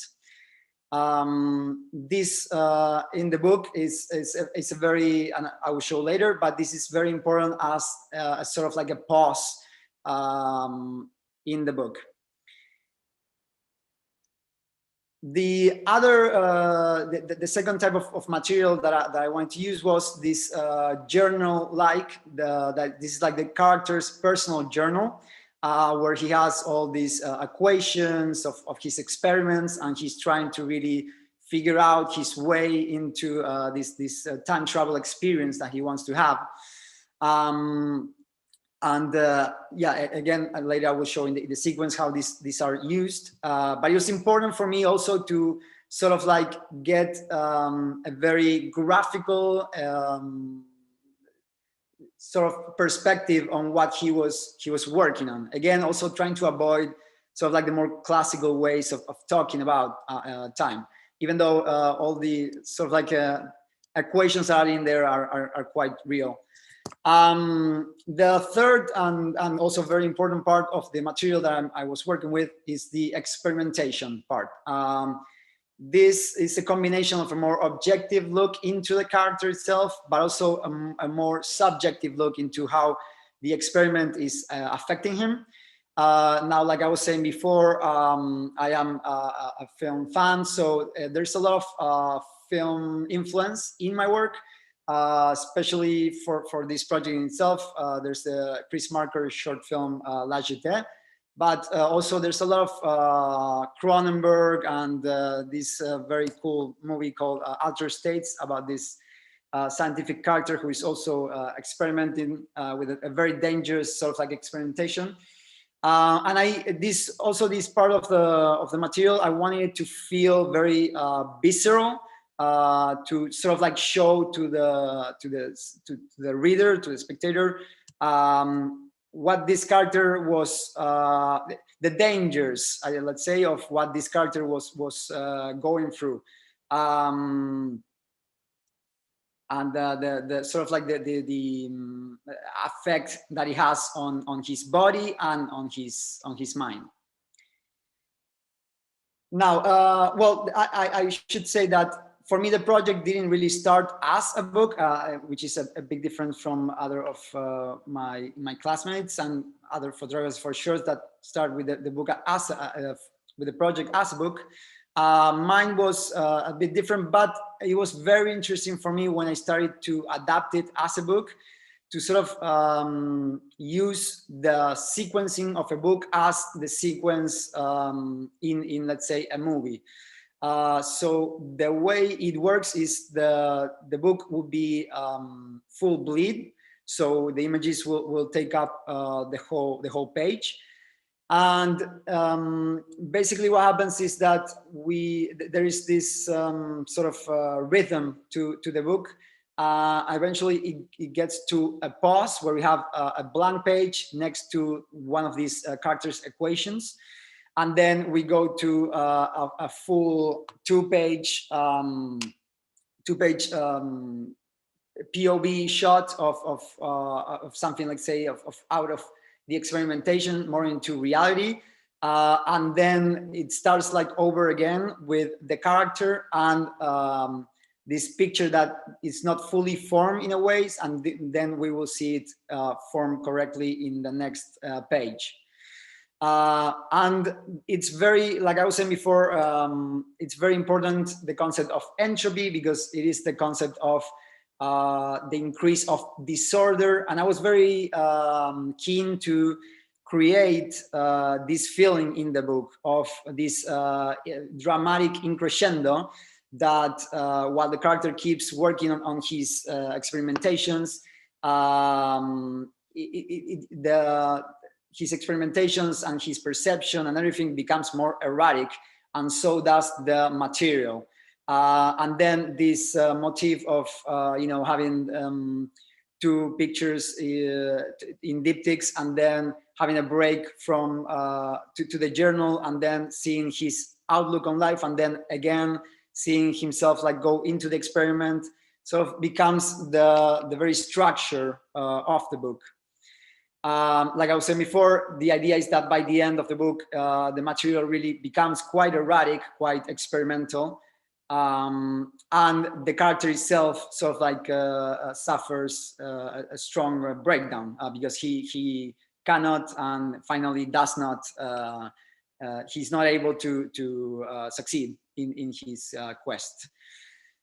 On the book itself, what I ended up deciding was that you have, it was a big thing for me how to use the poem inside the book, because I didn't want any text inside the book. So this was one of an idea that was tossed around in one of the classes. And basically it's to use the poem in the front cover and back cover.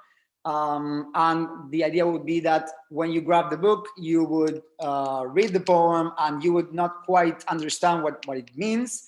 And then by the end of the whole book, you could go back and read it again and sort of like have a different meaning on it. The book itself will be a 10 by 7.5 inches. And it will be an open spine book, because it's very important for me to be able, because of these shots that are the POV shots that are landscape, it's very important for me to be able to open the book completely flat, so it doesn't lose the whole picture in the process. And yep, that's it for me. Thank you very much, Monty. There is a train passing by here, so there is a little bit of background noise. I have a couple of questions. Like it's like such a big research. Like which was the most difficult challenge, or like a challenge you want to talk us about, of putting like this huge research into like a book format? And why did you go for black and white? Is that like something functional to tell the story, like is, you know, like part of your visual strategy, or is more, you know, because of that kind of movie you were referring to?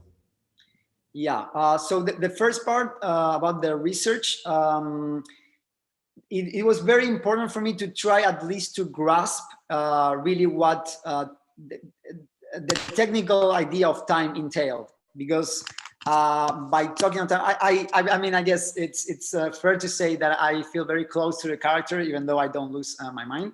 But I did became for a while quite obsessed with the idea of time. I read from Stephen Hawking to this very interesting book called Your Brain is a Time Machine by DM Bonomono, who is a neuroscientist, who actually explains how our brains are sort of like wired to create this sense of timing, of time.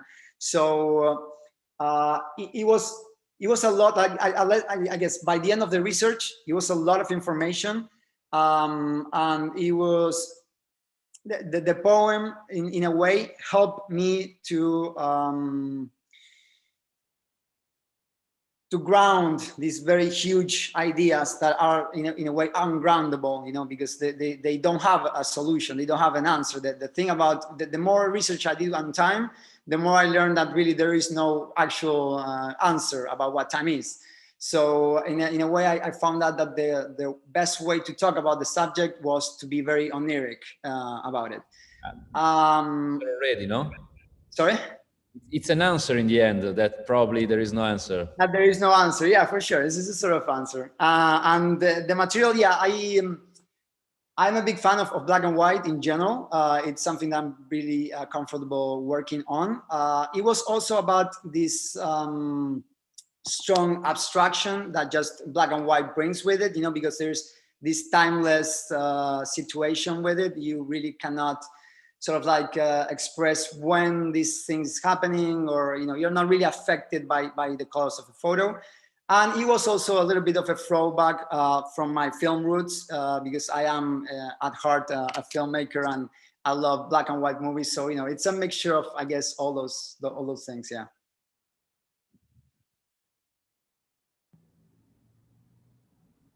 So, Monty, one question from YouTube, directly from Guido.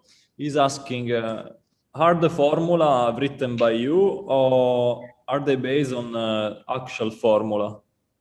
They are based on actual formula. You are muted, Monty. Can you hear me? They are very much based on actual. Can you hear me or not? I don't know. Yes. Okay. They are based on actual formula, and they are yes, written by me. But of course, there is no time travel to be a possibility. So it's the proximity of an equation. Yeah.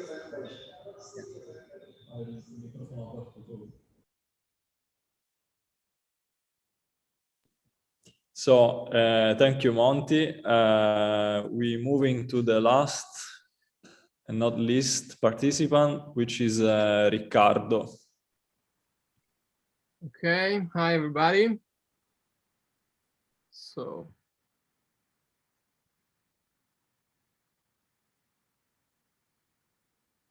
okay. So I'm Riccardo Svelto from Florence, Italy. This is my project, La Cattedrale. I start with this picture. So this is my grandfather, and this is me, small me. And I think this is my first picture, I thought, because I found this in his archive.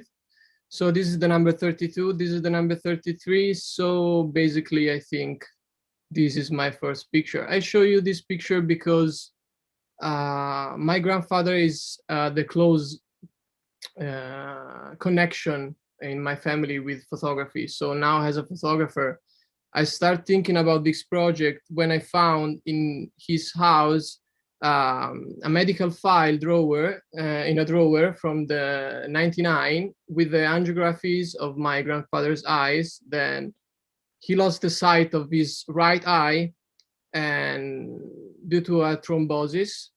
So I grew up through flipping through his family album, and as a photographer, thinking to be able to lose my sight initially shocked me completely. So I start to research and to go deep into this theme. But this is the first problem. So how can the loss of sight be told visually? So I start searching something on, like reading something on a book about blindness, because I'm not blind.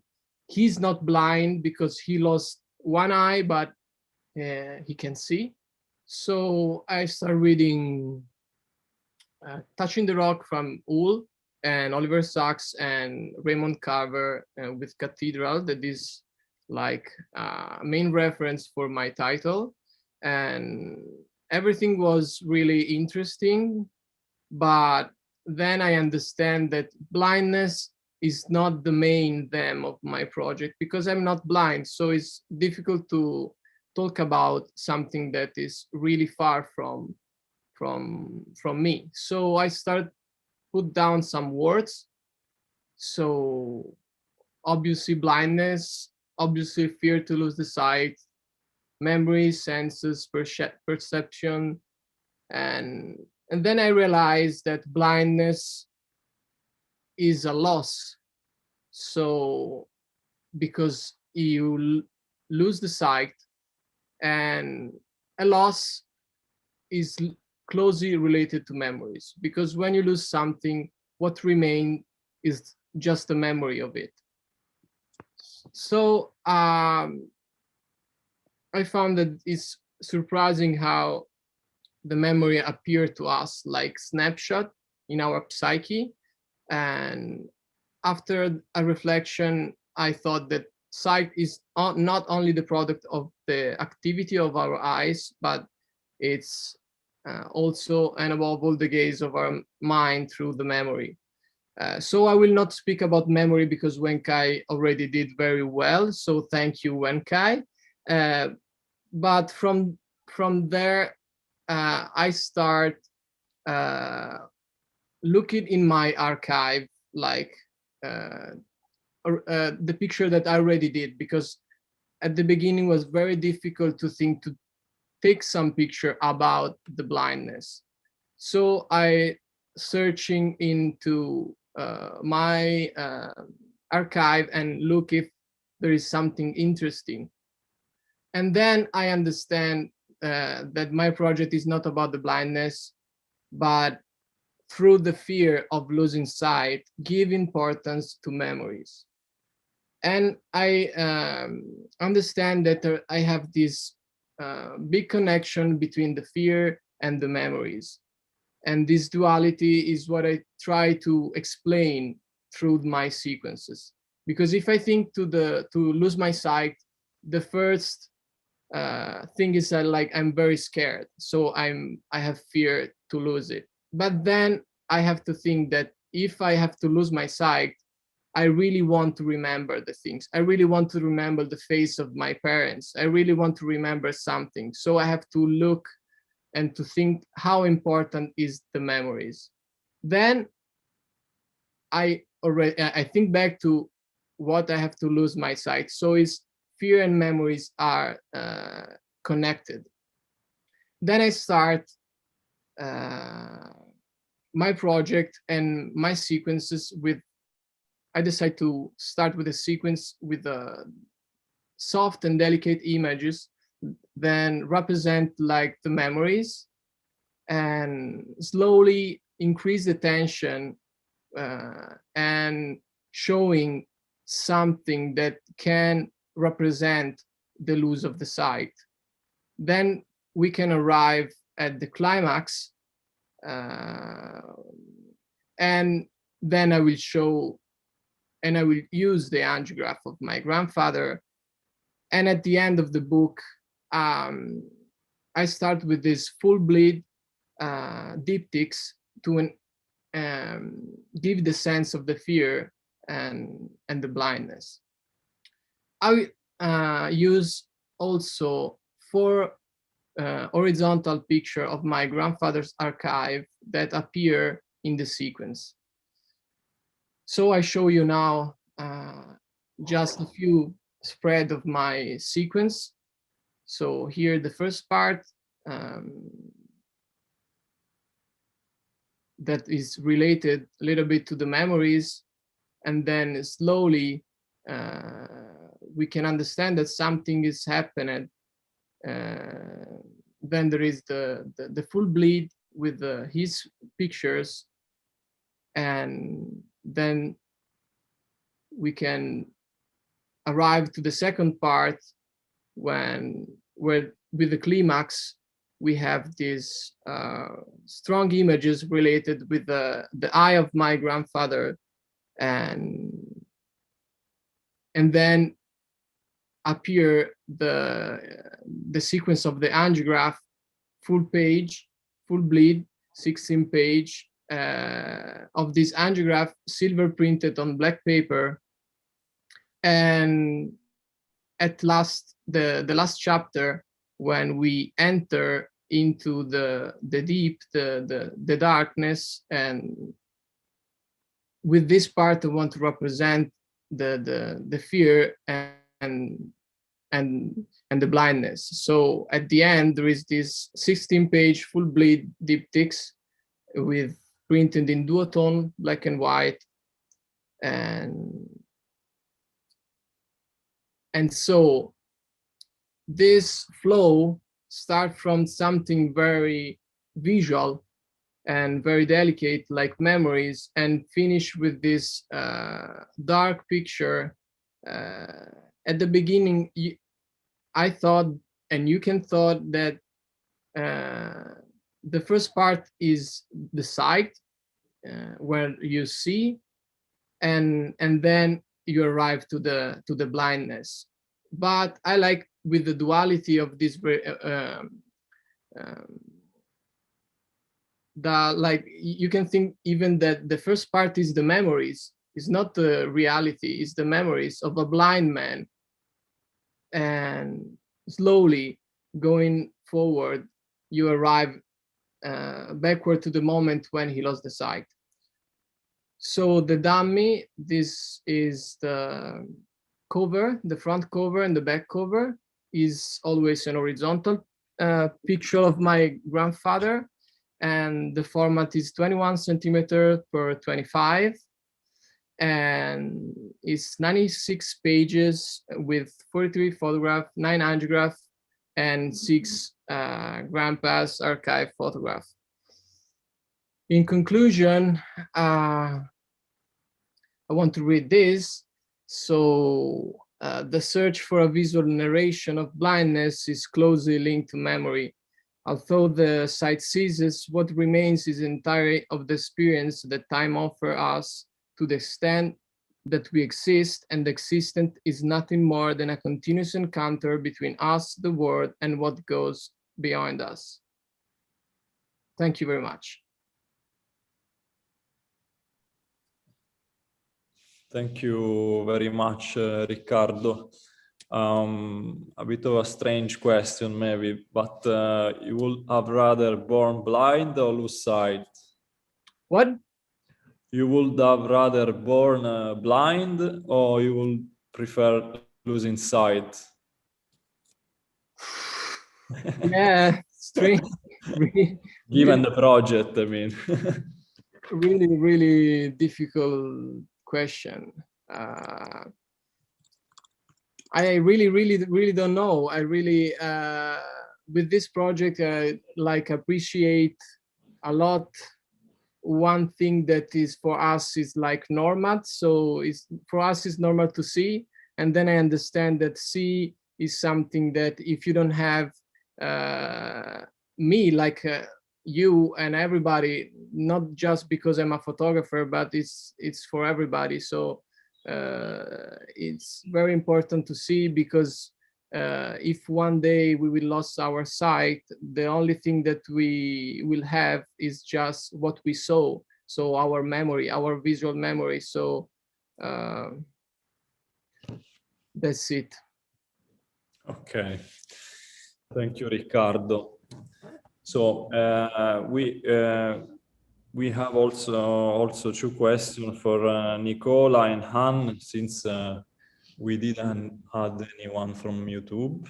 So I will do one question to Nicola, if you can switch on your mic. Yeah, sure.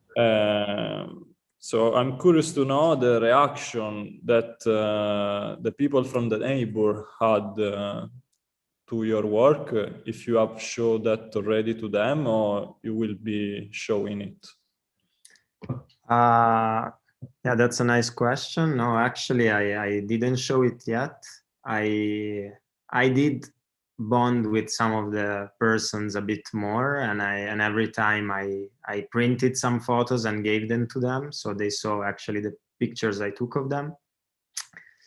But actually, in my work, there is not such a big human presence. Let's say that I always take persons pretty from far and so on. So when I got closer, there was always a permission and kind of a trust that I established. And yeah, about showing the whole work, I would be really curious also, like, I don't know, yeah, I would be really curious to see the reactions and like how they would perceive, yeah, I don't know, all this investigation I did, or like the church represented in this way.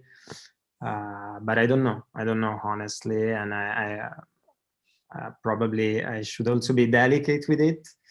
I don't know how I could approach the community with my book, actually. Okay, thank you, Nicola. And no, for Anne, I'm curious to know how do you imagine to carry on the project, because it's an ongoing body of work that has not as everyone else with a dummy, finished dummy, but it's an ongoing process. So I'm curious to understand how you will carry on. I think by September I'll have my dummy ready. So yeah. So okay, thank you.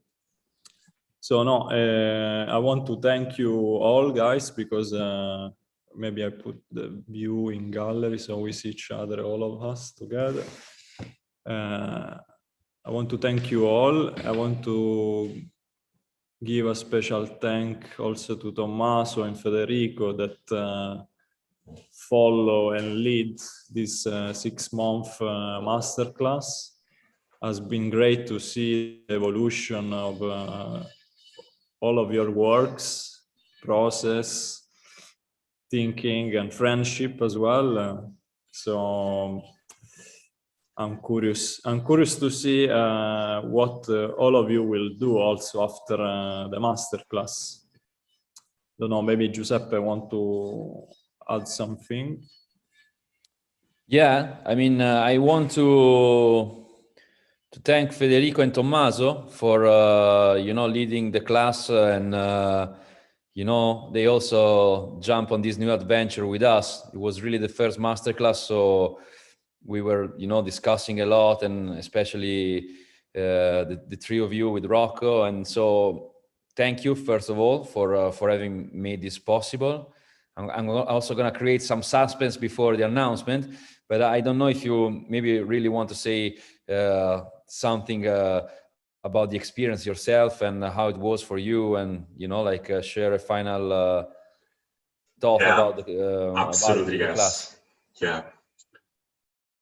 Yeah, first of all, I want to thank you to everybody, because for me it was a huge experience. Yeah, I was very glad about our journey, because I discovered a beautiful project, also very beautiful people. And I think I'm very happy that in the way that we work all together, because I think we have a very good team, a very good crew. There are a lot of beautiful moments that we work, I think, in a very good way. And of course, for me, was not easy to decide who is the winner, the people who will benefit about the publication of the book, because there are a lot of beautiful projects. Of course, I'm very happy of all your projects during this masterclass, and also I'm very happy since the beginning that how grew up a lot the project during these 6 months. So for me, it's very important also to see the approach, the way that every one of us, the way that changing or developing the research. And I think there are beautiful projects, and a lot of projects are ready to be published for a book.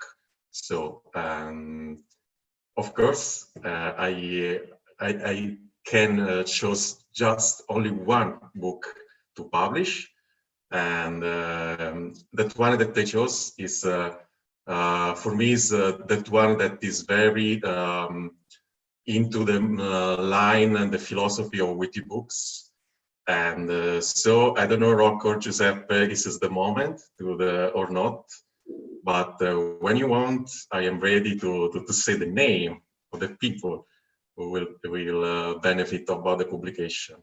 So I don't know if Federico want to say before something, or otherwise I am ready to announce the people, the project winner.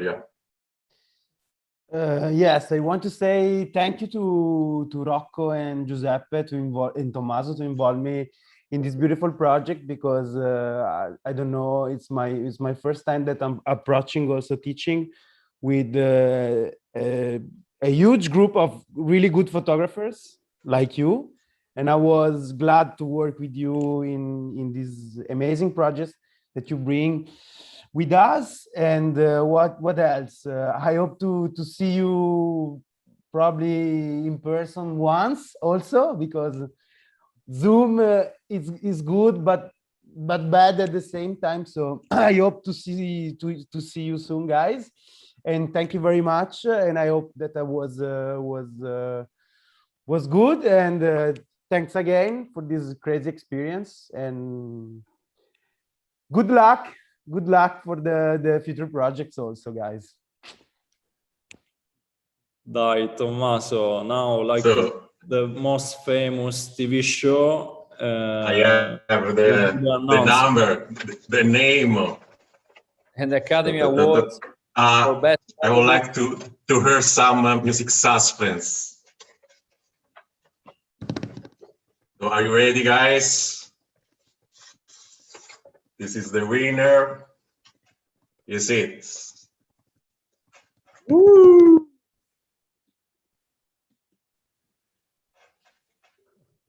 So, of course, unmute your microphone. Thank you. Thank you so much. Thank you. I want to say thank you for everyone. For me, it was very difficult to choose only one, of course. But of course, I think the Ricardo's project is that one is very fit very well in my publishing house. I like a lot his narrative approach. That I like the way that he have a private story that become a universal vision. So in a lot of the book that already published, I have that approach. I like also the metaphysical also, but also the very evocative and aesthetic way of his modus operandi approach. And it's like a continuous fil rouge about all my book.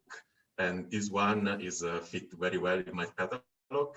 So yeah, thanks to Ricardo, congratulations Ricardo, but first of all, congratulations to everyone. Yeah, it was a good experience for me, and I hope in the next years, in the next months, to see all your book published, 10 books already published. So thank you guys again. Yeah. Thank you, Tommaso. Thank you, bravo, Ricardo. Bravo. So thank you. Bravo. Grazie Federico, Tommaso, Rocco. I just want to. I don't know, you want to say something, Riccardo? Yeah, I just want to thank you all the class because if this book and this sequence is like this is because we met a lot during the program, but also one-to-one with all the guys asking for help And so it's a group, is a work of group, and I really like all the project. And the guys know this. And thank you to Rocco and Tommaso, Federico, and to everybody. So I'm so happy, but thank you so much. Great. E come dicono a Roma, e nessuno capirà, è moso cazzi.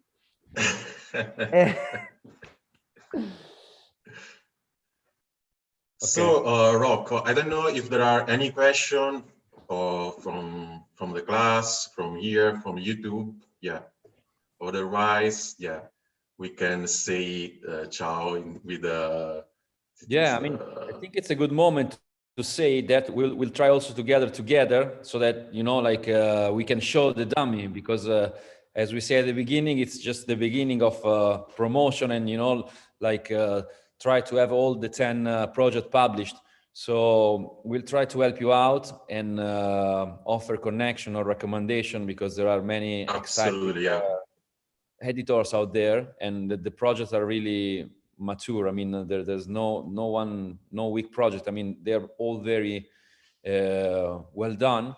And yeah, so we are working hard these weeks to make the festival happen. And so I hope we can keep in touch and you know, like arrange a nice presentation, because that's going to be a nice moment for showcasing the book physically, gather all together, and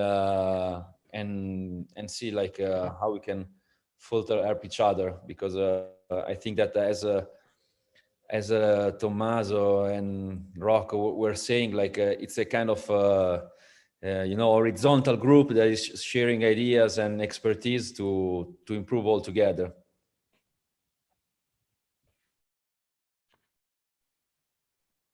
Cool. So let's wrap it up, and thank you everyone for watching from anywhere in the world. We've been a lot connecting today, so I thank you all for your attention. And until the next one, a little bit of mess. Let's say goodbye to each other. I don't know. I want to take a screenshot or something, so it's the moment to smile. Okay, I will stop the streaming in the meanwhile. No, Rocco, perché? Scusami. I'm joking. Va bene. It's gonna be aperitivo time. So yeah, as Rocco said, thanks everybody for watching, and let's try to save the video, no? So that yeah, the video will stay online. Thank you. Thank you, guys. Zoom weirdness. Thank you, guys. See you soon, hopefully. Thank you so much.